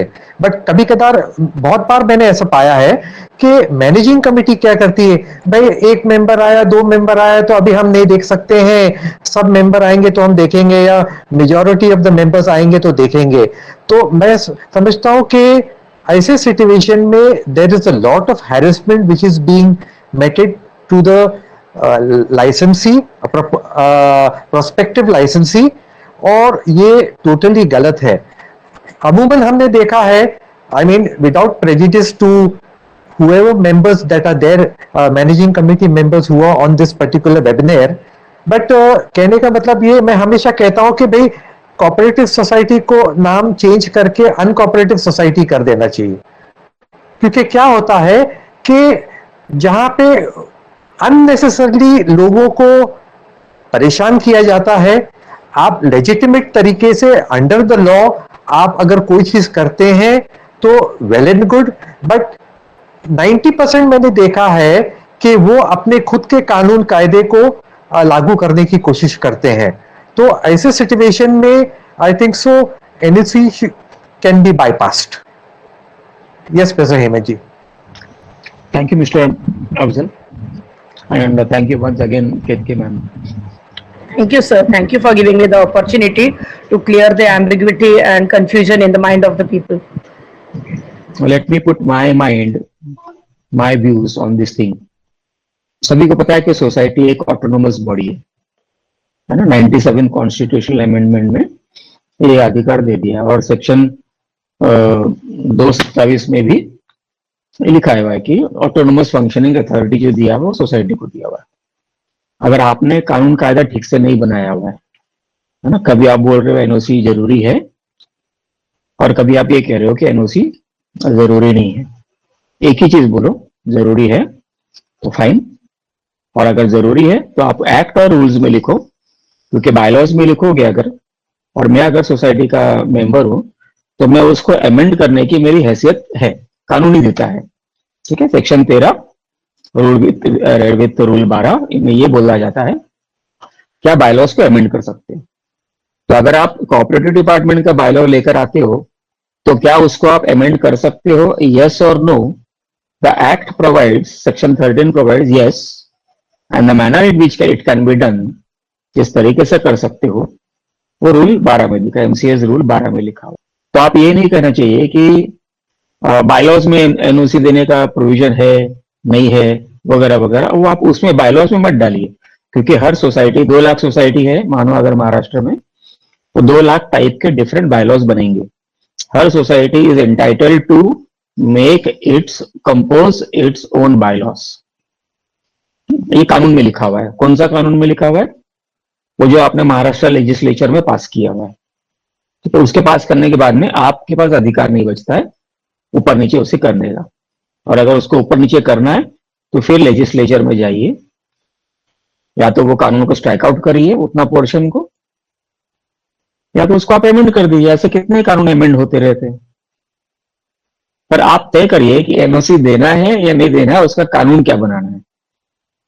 और ये भी तय करना है कि एक आदमी है, उसने 3 बार फ्लैट बेच दिया। ये कोई मैं नई बात नहीं कह रहा हूं, अगर आप गूगल करोगे तो ऐसे आपको 50,000 इंस्टेंसेस मिल जाएंगे कि एक आदमी ने अपना फ्लैट 3 बार बेच दिया, और 3 बार बेचने के बाद में वो जो तीसरा आदमी जब उसे पता चलता है तो उसके पास में क्या उपाय बचता है? वो सिविल कोर्ट जाता है।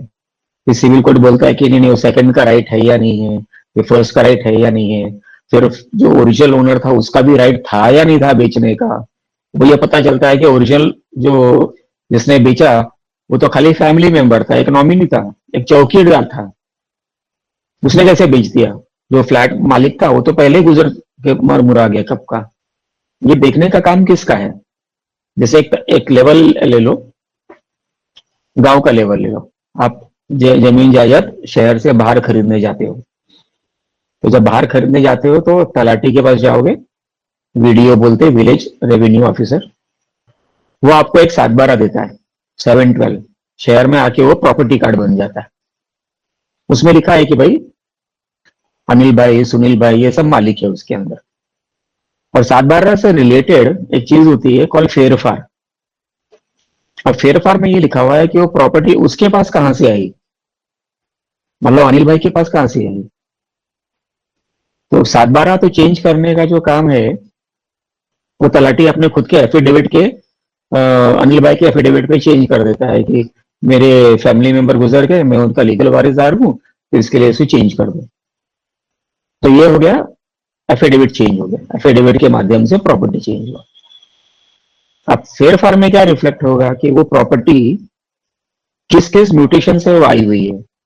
तो ओरिजिनल अनिल है, उसका फादर सुनील है, उसके ग्रैंडफादर सुरेश है, उसके और फोर फादर रमेश है, वहां से आई हुई है प्रॉपर्टी। प्रॉपर्टी सेल होके आई है या गिफ्ट होके आई है या नॉमिनेट होके आई हुई है या खाली क्लेम से होके आई है या कोई कोर्ट डिग्री से आई हुई है, चलो जो भी है ये सारा छोड़ो। अब वो जो लास्ट ओनर है वो जाके बैंक से लोन लेता है, प्राइवेट कोऑपरेटिव बैंक से लोन लेता है या लोन से लेता है, प्राइवेट लेंडर से लेता है। जो भी कुछ होता है जब वो 7/12 पे उसे रिकॉर्ड करना है तलाटी के पास में, और तलाटी 7/12 पे लिखता है यहाँ पे बैंकचा बोझा, बैंक का कर्जा वगैरह वगैरह। अब जब आप वो प्रॉपर्टी बेचने को जाओगे और जब वो ट्रांसफर के लिए जाएगा बाद में तलाटी के पास, तो तलाटी उसको रिफ्यूज कर देगा और वो कोर्ट भी उस पर इंटरफेयर नहीं कर सकती। तो क्यों रिफ्यूज करेगा? बोलेगा भाई इस पे तो बैंक का लोन या बैंक का लीन या मॉर्गेज है। तो will he change it, yes or no? Now in the same context, come back to Talati is as equivalent to the secretary of the society. There is a mortgage register in the society, that is clear for everybody. Flat number 101 पे आपने loan लिया है, mortgage register में उधर record करना है flat number 101 is mortgage to SBI of State Bank of India. Should he allow the secretary allow an NOC और an application 20(1) जिसको मैंने शुरू में डिस्क्राइब किया। ये बेचने वाला है सोसाइटी का एग्जिस्टिंग मेंबर, वो आपको देता है form 20(1) intention to sell. That is a starting point, prerequisite for getting into a transaction with the society for selling और बाइंग और व्हाटएवर। तो जब वो सोसाइटी को देता है तो society has to do what? आपने सारे रिकॉर्ड चेक करना है, उसके पर्सनल फाइल चेक करना है। ये पता चलेगा भाई GST का तो नोटिस आके पड़ा, रिस्पेंडिंग नोटिस आके पड़ा इस फ्लैट के आगे। इसमें ये पता चलेगा कि भाई इसने तो SBI से, स्टेट बैंक ऑफ इंडिया से लोन लेकर रखा है। मॉर्गेज रजिस्टर काउंटर चेक करेगा, उसमें मालूम पड़ेगा कि भाई ये तो मॉर्गेज है फ्लैट। और बायलॉ में क्या लिखा हुआ है 38 में, जैसे मैम ने कहा, या 43 में, जो भी है वो NOC की जरूरत नहीं है। कैसा बेवकूफ वाला कानून है? मॉर्गेज है, फ्लैट बेच रहा है अनिल और NOC की जरूरत नहीं है। फंसना किसको है? क्योंकि सोसाइटी ने एक अंडरटेकिंग दिया हुआ है बैंक को कि मैं इसको ट्रांसफर नहीं करने वाला हूं, मैं इसको फर्दर अलाउ नहीं करूंगा म्यूटेशन को वगैरह वगैरह। तो कैसा फनी कानून बना हुआ है, ये बताने की जरूरत है कि कानून बंदी करो, कोऑपरेटिव मूवमेंट से खिलवाड़ मत करो, मैनेजिंग कमेटी से खिलवाड़ मत करो। जनरल जो मेंबर्स है सोसाइटी के ऑलरेडी कंफ्यूज रहे, तनावग्रस्त हैं, उनको उनका तनाव निकालने के लिए काम करो आप। ये नहीं है कि मन मर्जी है ये स्टेटमेंट दे दिया न्यूज़पेपर में, मन मर्जी है ये डायरेक्टिव निकाल दिया, ये सब चीज कौन सोचेगा? आपने ये सोचा है कि अगर लीगल हायर का डिस्प्यूट है उस फ्लैट पे, 4 लीगल हायर है, चारों में डिस्प्यूट है और उसमें से एक लीगल हायर बेच देता है फ्लैट को सोसाइटी के सेक्रेटरी के साठगांठ से, तलाटी के साठगांठ से, तो वो जो डिस्प्यूट आता है उस फ्लैट पे, उसको कौन झेलता है? सोसाइटी झेलती है। Society becomes a party in court proceedings and puts up legal fees for that. वो लीगल फीस कौन देने वाला है? मंत्री देगा, कोऑपरेटिव डिपार्टमेंट देगा, वकील समूह देगा, या बाकी जनरल बॉडी के समूह देगा, ग्रुप देगा। सोसाइटी आपके फ्लैट के लिए सोसाइटी का पैसा क्यों खर्चा करे? तो ये सारा जो वेटिंग बोलते हैं जिसको, या स्क्रूटनी बोलते हैं, या टाइटल सर्च बोलते हैं, जो वो करना जरूरी है, वो कानून में लेकर आना जरूरी है। अनंत फनन में यहाँ वहां का स्टेटमेंट देने का कोई मतलब नहीं निकलने वाला। जानकारी नहीं है तो जानकार से पूछिए। लॉ एंड जुडिशियरी डिपार्टमेंट है वहां पर, हर स्टेट गवर्नमेंट के पास में अपना खुद का लॉ एंड जुडिशियरी डिपार्टमेंट है। वहां पे थिंक टैंक बैठा हुआ है, एक नहीं हजारों लोग बैठे हुए वहां पे, और फिर भी नहीं समझ में आता है तो सिविल सोसाइटी के मेंबर की कमेटी गठित कीजिए, जो ग्राउंड लेवल पे काम करते हैं, जमीन लेवल पे। उनको पूछिए कि भाई ऐसी ऐसी परिस्थिति में क्या करना चाहिए। अगर आपको समझ में नहीं आ रहा है तो इसका मतलब ये नहीं है कि बाकी को भी समझ में नहीं आ रहा है। आप दूसरे को कंफ्यूज नहीं करो अपने नासमझी से। कहने का मतलब ये आया। सो नाउ आई से कि without an NOC you should not be able to lease out your property, mortgage out your property, check your records कि भैया स्टेट्यूटरी अथॉरिटीज के कितने ढेर सारे नोटिस आके पड़े हैं। लोग बदमाश होते हैं, धंधे पानी के लिए पैसा ले लेते हैं, बैंक से ले लेते हैं, बैंक को भी अटका देते हैं। पहले आपको पता था ऐसा होता था? एक 20 बरस पहले जब सरफेसी एक्ट नहीं था, बैंक से पैसा ले लेते थे और बाद में बैंक को पैसा भी नहीं देते थे, और बैंक कुछ नहीं खास कर पाते, और वो जाता था सिविल सूट करने में, वो सालों साल निकल जाता था। अब कैसा है एक्ट में? आपको एक नोटिस देना है बैंक को, आप पैसा दो, वेल एंड फाइन, नहीं तो सरफेसी एक्ट में कानून कार्यवाही हो जाएगा मजिस्ट्रेट कोर्ट में, और ज्यादा टाइम समय नहीं लगता, 3 महीने में आपका फ्लैट का ऑक्शन का ऑर्डर निकल आता है। कितना समय में? हार्डली कुछ समय में निकल आता है। और तब आप क्या करते हो? या तो पैसा भर देते हो ब्याज सहित, चार्जेस सहित, वगैरह वगैरह, या तो आपका फ्लैट ऑक्शन हो जाता है। ये तो आपने कई बार सुना होगा कि फ्लैट ऑक्शन हो गया मेरा। बैंक का लोन लेने के बावजूद भी अगर सोसाइटी ने उस फ्लैट को ट्रांसफर कर दिया, अनजाने में, अज्ञान में, जो भी कुछ है, तो लायबिलिटी सिविल भी खड़ी हो जाती है और क्रिमिनल लायबिलिटी भी किसके ऊपर खड़ी होती है? मैनेजिंग कमेटी के कम से कम minimum two minimum office bearer के ऊपर, खास करके चेयरमैन और सेक्रेटरी के ऊपर। कानून की परिभाषा तो नहीं बदली कर सकते हो ना, डेफिनेशन तो आप बदली नहीं कर सकते हो ना पेपर में स्टेटमेंट्स देके। आपको अगर इतनी इच्छा है तो आप कानून में सीधा सीधा लिखिए कि फ्लैट सोसाइटी का जो है उसको बेचने के लिए ये सारे पैरामीटर्स पूरे करने हैं।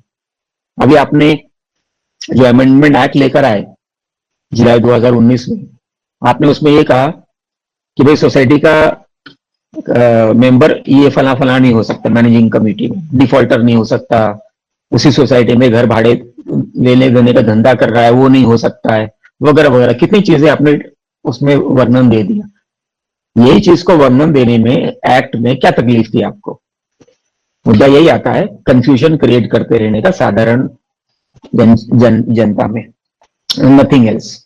सो without an NOC the society MC becomes criminally and civil liable in court, और उसका सारा खर्चा सोसाइटी भरेगी। सोसाइटी भरेगी में सारे मेंबर्स भरेंगे। तो ये भरना है या नहीं भरना, ये भी सोचने वाली बात होती है। वो जीएसटी का नोटिस आता है, जीएसटी ने रिस्ट्रेनिंग नोटिस दे दिया है। नोटिस किसको दिया रिस्ट्रेनिंग नोटिस? सोसाइटी के मैनेजिंग कमेटी को। सोसाइटी मैनेजिंग कमेटी बोलता है हाँ जाने दो, मैं तो बेच देता हूँ, जो होगा देखा जाएगा, मैं तो कल मेरा फ्लैट बेच के जा रहा हूँ। लेकिन उस दिन पे जो मैनेजिंग कमेटी मेंबर था, जिसको हम टिपिकली बोलते हैं in charge person, he is vicariously liable for the default created, done, executed during his tenure। उसके कार्यकाल में जब वो इंचार्ज पे था तो उसके ऊपर क्रिमिनल लायबिलिटी और सिविल लायबिलिटी फिट हो जाती है। मर मुरा गया तो उसके लीगल हायर्स पे आएगा सिविल लायबिलिटी, क्रिमिनल लायबिलिटी से छूट जाएगा। तो ये सब चीजें देखनी जरूरी है व्हेन यू क्लेम कि एनओसी की जरूरत नहीं है। बेवकूफी इतना ही करो जितना अच्छा लगता है, मस्ती मजाक में निकल जाता है, नुक्कड़ में खड़े होकर बातचीत हो जाती है, लेकिन लोगों से खिलवाड़ करना वो ठीक बात नहीं है, ऐसा मेरा समझ में आता है। Anyway, I have spoken my mind, I may be wrong, I may be right, I may not be like by my comments on this thing, but we can discuss further. Yes please go ahead with your question.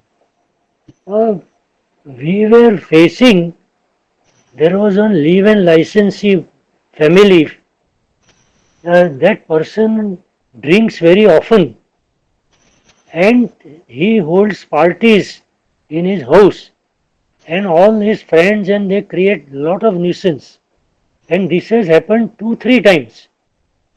Then what should be done by the managing committee? Is this concern with the society? वो अपने flat के अंदर कर रहा होगा sir जी, हाँ, अंदर अंदर. तो और आपको कुछ परेशानी हुई है उससे? नहीं, because we are staying just opposite flat. तो आपको क्या परेशानी हुई है, उसका खुलासा करिए आप. They talk loudly, they speak indecent language, and after going down, they will again speak all sorts of nonsensical things. Okay, And now create- what are you expecting the society to do in this thing? आपका क्या mind है इसमें? Whether the flat owner, original flat owner, who has given this house on leave and license basis, why he should not tell the family who is residing to vacate, See, if a property is owned by a private person, यानी मतलब society member ही है.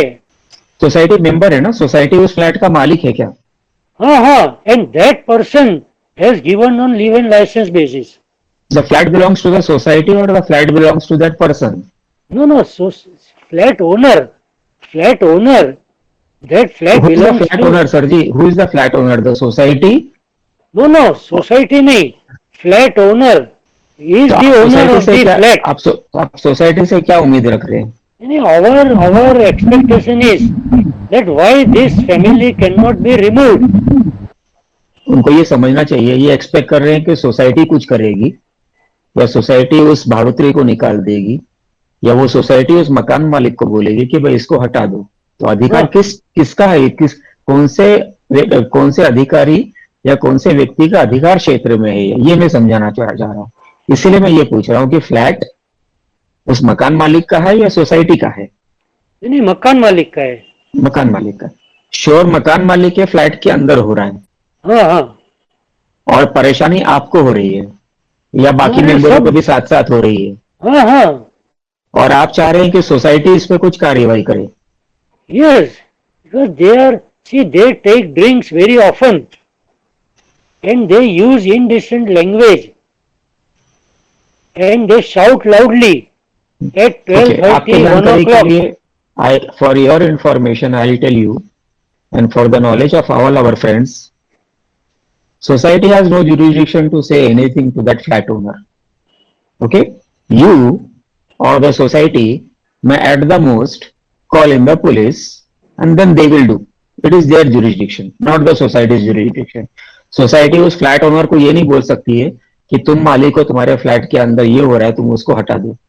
मालिक है वो, अपने flat में कुछ भी करेगा, लेकिन अगर कोई गैर कानूनी काम मालिक कर रहा नहीं है, है, लीव एंड लाइसेंस पे भाड़े पे रखा है. जो भी कुछ है वो लीव एंड लाइसेंस मालिक का प्रतिनिधि है वहां पे, हाँ, तो उसको हटाने का काम सिर्फ पुलिस कर सकती है, पुलिस कार्यवाही करेगी, आप नहीं कर सकते हो, सोसाइटी नहीं कर सकती है.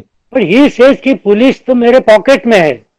तो पॉकेट दिखा दो ना उसको, बोलो मेरे को तो पता नहीं पुलिस कभी किसी के पॉकेट में हो सकती है नहीं हो सकती है, वो तो एक फिल्मों में बातचीत होती है, लेकिन ऐसा कुछ भी नहीं होता है.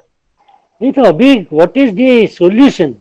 I told you, go and file a police FIR, call 100 at that spur of the moment, they will come and do whatever is need to be done. You did not do anything, just simply call 100 police So helpline number. managing committee does not have right to No remove. sir, no sir, they are not the authority. Okay, Okay. thank you. Thank you. Yes, anybody else has any question? I have a question, sir. Hemant ji, इस context में मैं एक चीज कहना चाहूंगा कि जो leave and licence agreement है, it is an agreement between the licensor and the licensee. The managing committee has got no role to play until and unless अगर वो इलीगल एक्टिविटीज करते हो, चाहे वो प्रोस्टिट्यूशन हो, चाहे वो ड्रग्स को लेके हो, अगर वो कुछ न्यूसेंस क्रिएट करते हैं, तो the first thing is that you can just request them personally कि भाई आप शोर शराबा कम करिए. तब भी अगर वो नहीं मानते हैं तो you can approach the managing committee, और मैनेजिंग कमेटी के द्वारा और ओनर के द्वारा वो रिक्वेस्ट कर सकते कि जब भी आप पार्टी करें तो आप ये ध्यान रखें कि पड़ोस को न्यूसेंस ना हो, एंड देयर आफ्टर अगर आपको आगे लगता है if you are not satisfied, then जैसे अपना हेमंत जी ने बताया, you can dial 100 number. Mohammad साहब ऐसा है, जी. you cannot reason or argue with a drunkard or Yes. with a druggist or with a gunda type person. Okay, you cannot expect a managing committee member to be present or come down from his house and attend to all this. For your info, a managing committee, according to section 2 bracket 16, is supposed to be providing you common amenities and services. Common amenities and services are the specific words. अब common amenities में क्या हो गया, services में क्या हो गया, भाई पानी प्रोवाइड कर दिया, सिक्योरिटी प्रोवाइड कर दिया, गार्डनिंग सर्विसेज प्रोवाइड कर दिया, वगैरह वगैरह. If you talk of law enforcement factor, that is not within the managing committee's jurisdiction. तो आपको क्या, मैनेजिंग कमेटी को ये सब झंझट में पड़ने की आवश्यकता नहीं है. वो अपना कामकाज देखे और उनका जितना रोल डिफाइन किया हुआ एक्ट में उतना ही वो देखे. मैनेजिंग कमेटी मेंबर अपने घर से बैठ के वो 100 नंबर डायल कर सकता है, कोई भी कर सकता है.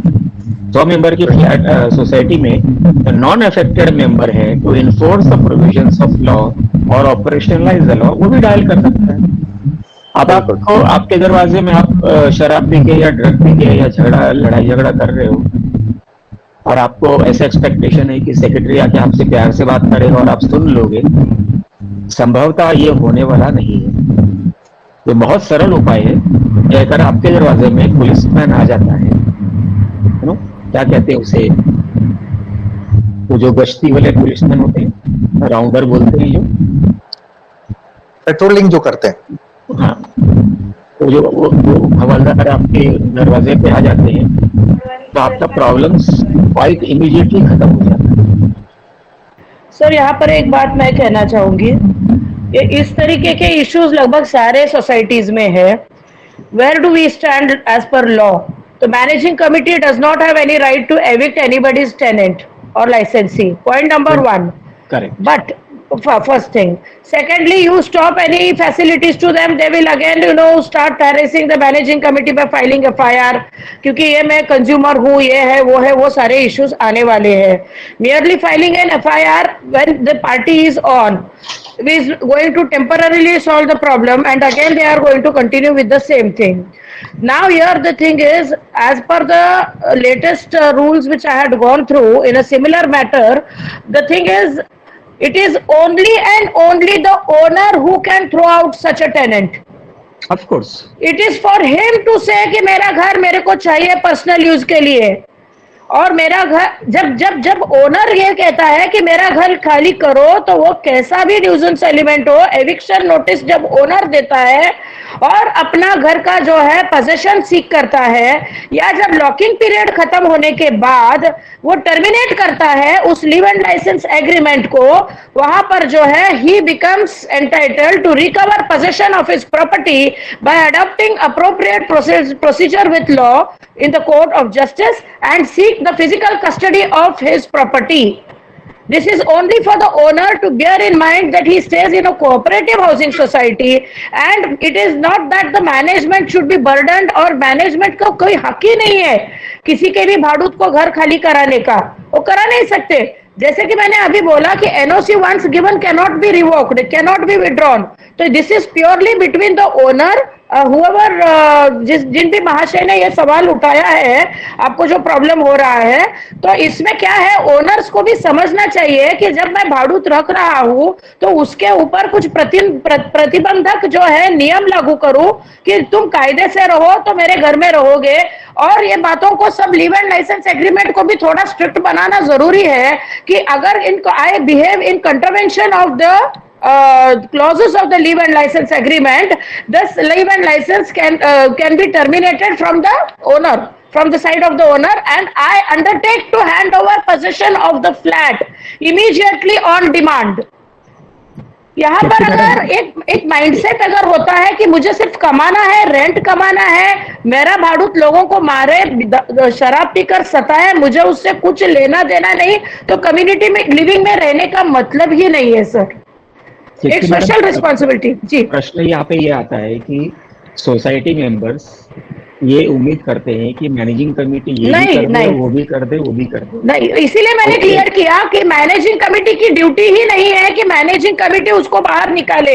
ये बात आप लोगों को प्रेशर डालना है ओनर्स को, उसको ओनर के ऊपर, भाई तुम हमारे समाज में रह रहे हो, हमारे नेबर हो, आज तुम अगर हमारी नहीं सुन रहे हो तो कल भगवान ना करे आपके घर में आग लगी या कुछ भी प्रॉब्लम हुआ तो हम नेबर्स बोल के नहीं आएंगे।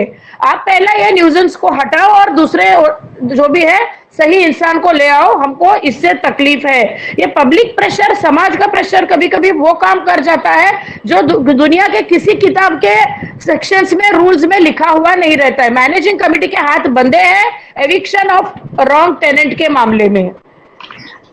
ठीक है madam, madam thank you so much for very clear guidance, very clear.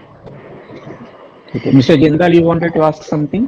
जो मैडम ने साहब कहा ना, ये एक्चुअली जो भी प्रॉब्लम हमारी सोसाइटीज में है, मुझे लगता है इन्होंने कहा कि सभी सोसाइटी में प्रॉब्लम है। It is actually the owner is himself responsible. उसको मालूम है मेरे टेनेंट कैसे हैं, वो क्या नुकसान कर रहे हैं, उसको क्या ज्यादा रेंट आ रहा होता है, इस वजह से वो पूरी सोसाइटी की केयर नहीं करता है। इसमें क्या न्यूसेंस सबसे बड़ी बात ऐसी है कि मैंने कई जगह पे देखा, जैसे अभी मेंबर ने कंप्लेंट किया, लोग जोर से शाउट करते हैं। इट्स अ कॉमन थिंग कि रात को पार्टी चलती है and they start abusing one another, they speak filthy language, फिर स्टेयरकेस में नीचे उतरेंगे, स्टेयरकेस में आधा घंटा रुकेंगे, जोर जोर से बात करेंगे, कंपाउंड से निकलते निकलते कम से कम 1 घंटा लगा देंगे, जोर जोर से बात करेंगे। ये ओनर को सब पता है कि उसके टेनेंट क्या कर रहे हैं, ये खाली यही देखना है कि अभी इसका सोल्यूशन क्या है। अभी मैनेजिंग कमेटी कुछ नहीं कर सकती, अभी just keep quiet, that's all. Jindal साहब, मुझे ये बताइए कि आपको एक फोन करने में क्या तकलीफ है पुलिस स्टेशन में? नहीं, सही बात है सर, इसमें लॉ मुझे लगता है 10 बजे के बाद में आवाज आवे तो हम कर सकते हैं ना पुलिस में कंप्लेंट। बिल्कुल भी नहीं। अगर रात दोपहर को 2 बजे, रात के 2 बजे नहीं बोल रहा हूं मैं, दोपहर के 2 बजे अगर कोई परेशानी हो रही है, न्यूसेंस जिसको क्लासिफाई किया है आईपीसी एक्ट में, या हैरेसमेंट क्लासिफाई किया है जिसको आईपीसी में, ठीक है, आप खुद लॉयर हैं, अगर न्यूसेंस है, डिस्टर्बिंग पब्लिक पीस है, तो रात के 2 बजे क्या और दिन के 2 बजे क्या, आपको क्या तकलीफ है 100 डायल करके पुलिस को बुला लेने में? ना तो पुलिस आपको ये पूछने वाला भी नहीं है कि जिंदल साहब हमको आपने बुलाया क्यों है। उनका काम है हाजिरी देने का, उनका काम इन्वेस्टिगेट करने का, आपका काम नहीं है। आप खाली अपना एप्रीहेंशन बोल सकते हो। मुझे ऐसा शक है कि फ्लैट नंबर 101 में 1 किलो ड्रग रखा हुआ है। We just have to word use कि मुझे शक है ये फ्लैट 101 में 1 किलो ड्रग रखा हुआ है। आपसे निवेदन है कि आप इसका तहकीकात करें, इन्वेस्टिगेशन करें।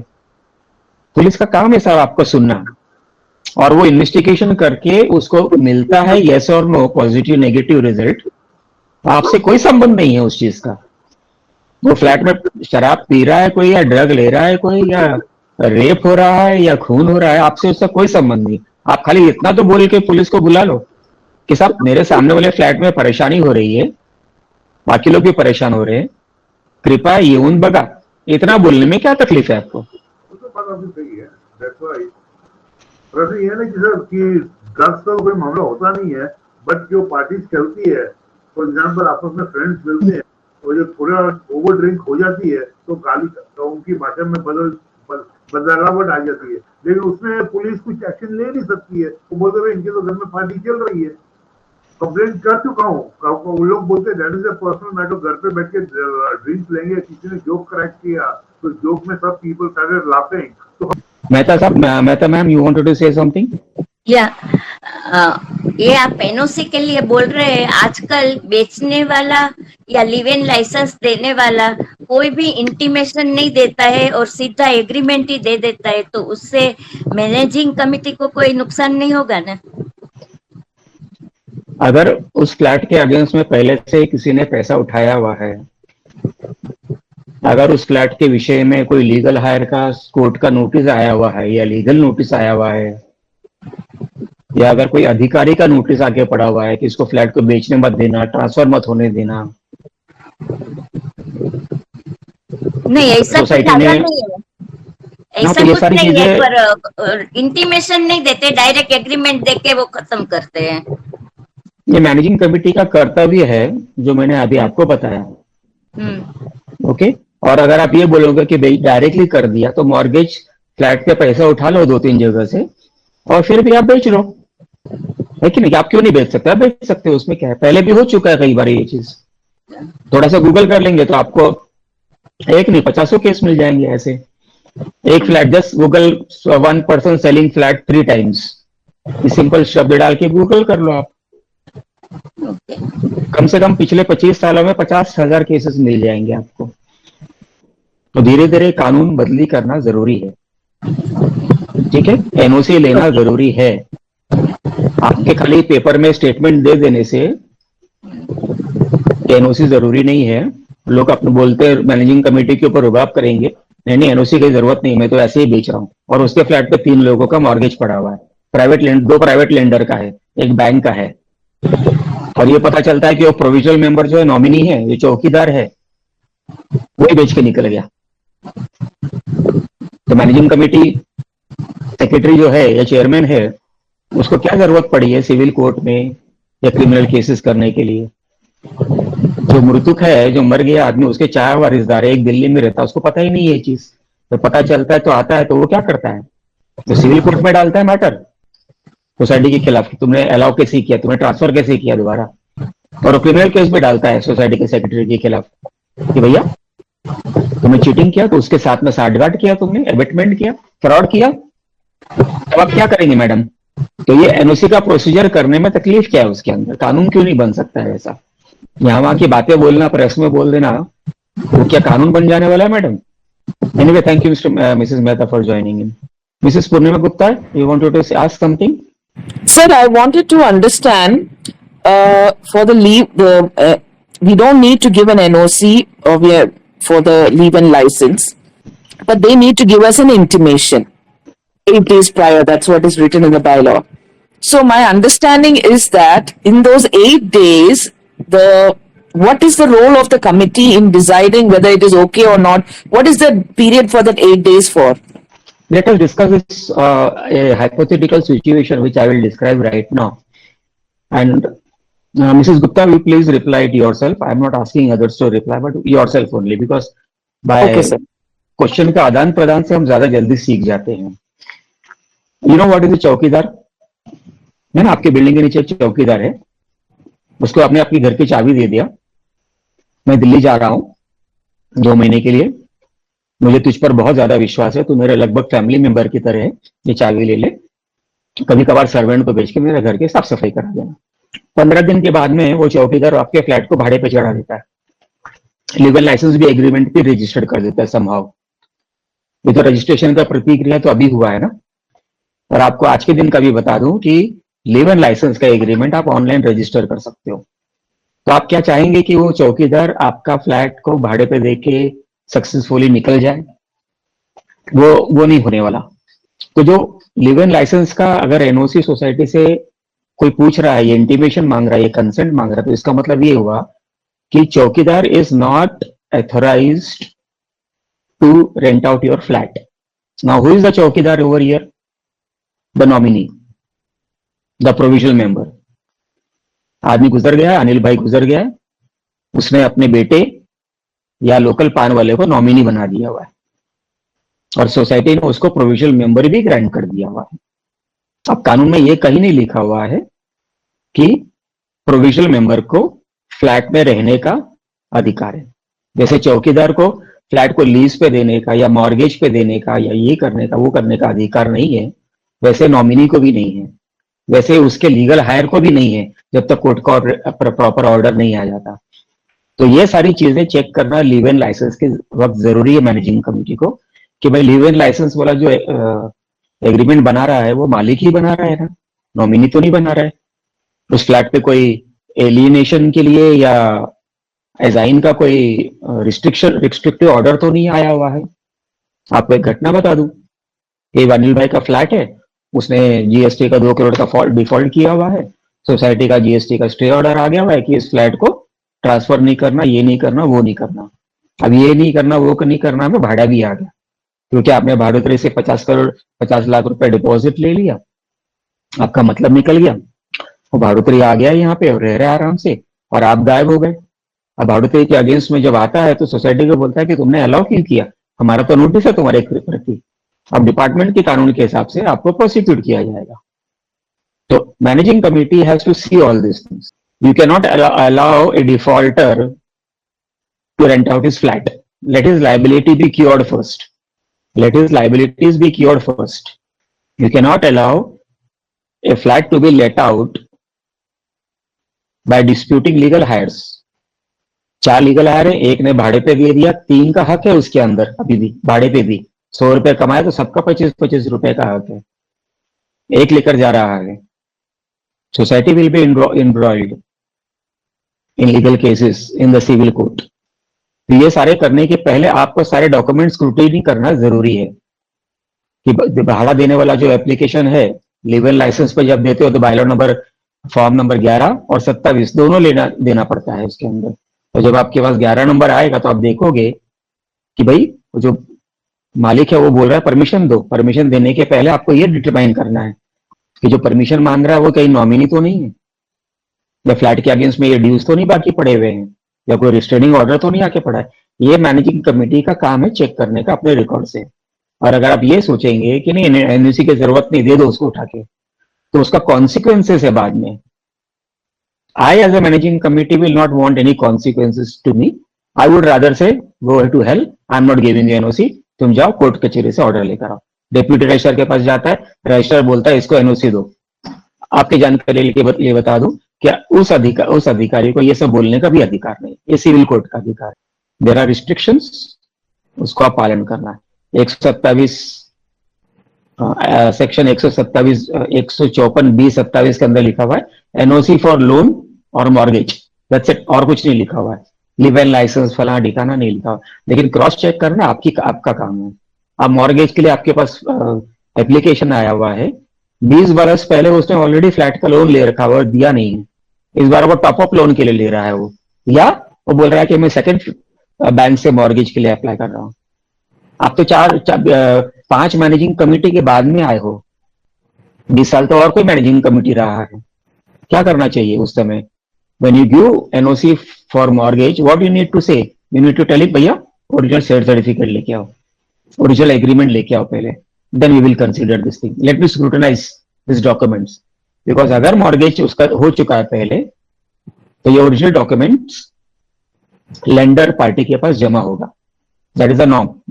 अगर वो नहीं लेके आता है तो उस व्यक्ति को मॉर्गेज फला ठिकाना के लिए बिल्कुल भी एंटरटेन नहीं करना है, ये काम सोसाइटी का है।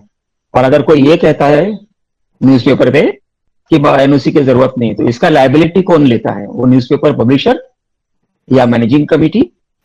ये चीज समझने वाली बात है ma'am. I hope I have answered you, but still anyway go ahead if you have some further doubts. No, sir, I'm fine. Thank you. Okay, More साहेब आपलं काय मत ह्याच्यात? माझं काय नाही, माझं एक सजेशन होतं की वेलकम। जेव्हा लिव्ह अँड लायसन्स देतो तेव्हा आपण ओनर आणि रेंटवर जो टेनंट आहे त्यांच्याकडनं इंडेमनिटी बॉन्ड घेऊ शकतो का? तुम्ही घेऊ शकता, फ्लॅट तुम्ही घेऊ शकता, पण ते इंडेमनिटी बॉन्ड एन्फोर्सेबल कुठे करणार तुम्ही? सिव्हिल कोर्टमध्ये करणार, राईट. आणि सिव्हिल कोर्टमध्ये करायला इंडेमनिटी बॉन्ड एन्फोर्सेबल सिव्हिल कोर्टचे जे पैसे आहे, लीगल फीस वगैरे लागणार, येस ते सोसायटी कसं का आणि का द्यायचं, का भरायचं, ते प्रश्न निर्माण होतो। नाही, फॉर द 100 व्यक्तीची जे 100 व्यक्तीची जे सोसायटी आहे ती सिव्हिल कोर्टमध्ये केस करता करता इन तेम वगैरे करता करता 2 लाख रुपये खर्च होते। राईट. सिव्हिल कोर्ट आपला घराचा तर कोर्ट नाहीये, 2 महिन्यात तर डिस्प्यूट सेटल होणार नाही तिकडे। Right sir. आणि जर 5 वर्षात कोर्ट सेटल झालं आणि त्या वकीलनं तुम्हाला सांगितलं की माझ्या टोटल फीस 2 लाख रुपये होतो, तर ते 2 लाख रुपये तुम्ही डिवाइड करणार 100 मेंबरशी, ते 100 मेंबर तुम्हाला कशाला द्यायचं? तुम्ही आधीच एनओसी कशाला नाही थांबवत जायचं? Right. Right sir. Why not take preemptive measures? Right sir. No, this was the suggestion came from the one of the society member कि सर ये फ्लैट में प्रॉब्लम होती है। I am very much thankful Mr. More कि आपने निकाला, पर for argumentative sake, since you are also a lawyer, Yes, sir. for argumentative sake, all these points should be considered. Yes. That is what is my feeling. Okay, sir. Thank you. Thank you, sir. Yes. सगळ्यांना कळलं पाहिजे ना की काय problem आहे, कारण की members Yes. Can give any suggestion but to who answer sir, them म्हणूनच आम्ही हे वेबिनार करताय. That is why we do this webinar. Right sir. Okay, let us put our viewpoint forward. Your Right, sir. viewpoint, my viewpoint, Ketki madam's viewpoint, Yes, sir. Afzal's viewpoint, and other people's viewpoint. Many people are going to watch it. Yes, sir. And after now watching today's webinar, the managing committee is going to say no for NOCs to many people. Right, sir. So Absolutely. either they are going to do scrutiny of their documents properly. Ketki madam has given so much knowledge that now MC has become more cautious. One more thing I want to draw your esteemed attention to is that these days the quasi-judicial, judicial authorities, the government authorities have become very strict to recover the dues. Not only banking institutions, but it could be anything. It could be the BMC arrears, running in arrears, the tax running in arrears. Now there we have come across a word called occupier of the flat. So this was left. One more thing, I mean, of course, that was not in one of my synopsis that I had kept ready. तो अब क्या हो गया है, अभी जो भी वसूली कायदा आ गया है, रिकवरी एक्ट आ गया है, वो सीधा सीधा कहता है मेंटेनेंस है तो जो ऑक्यूपाई कर रहा है फ्लैट, फिर वो ओनर हो वहां से ले लो या तो वो भाड़ूत है तो उससे ले लो. ऑक्यूपायर मतलब समझ गए आप. तो फिर आप घर ले रहे हो या घर भाड़े से ले रहे हो या घर खरीदी कर रहे हो, आपको ठोक बजाकर ही सौदा करना है, ये बात समझना है. You can not do any transaction like a blind foolish person. This is all a responsibility on the buyer or the person desirous of entering into leave and license agreement in respect of a premises, desirous of being raised on rent. कि भाई इसका जो है ये क्या कौन से ward में आ रहा है बीएमसी के, जाओ जरा जाके पूछो फ्लैट नंबर ये देखा. कोई जरूरी नहीं है दलाल के मीठे मीठे शब्दों को बलि पड़ने की और जल्दी से जो है टोकन देकर जो है श्री गणेश कर दिया बोलने की और इधर अपना श्री गणेश हो गया. ऐसा नहीं चलता. तो ये क्या है, रिकवरी आजकल बहुत कठिन रिकवरी हो गई है. हेमंत जी, 101 and all are, these are all deadly actions. These days being taken up. So BMC is not sparing anyone. BMC सीधा सीधा अटैचमेंट नोटिस घर पे आके जो है, अगर कुछ लोग तो ऐसे भी रहते हैं कोऑपरेटिव सोसाइटी में जो 10-10, 15-15 साल से म्यूनिसिपल टैक्स भी नहीं भरते. तो मैनेजिंग कमेटी के हक में नहीं है उनका पानी वानी कट करना. वहां पर क्या होगा, अभी संजय पांडे जी ने बोल दिया कि अगर कोई भी अगर बेसिक एमिनिटीज कट कर दोगे तो उल्टा managing committee will be prosecuted. They will be criminal action managing committee की ऑफिसर्स के ऊपर होगा.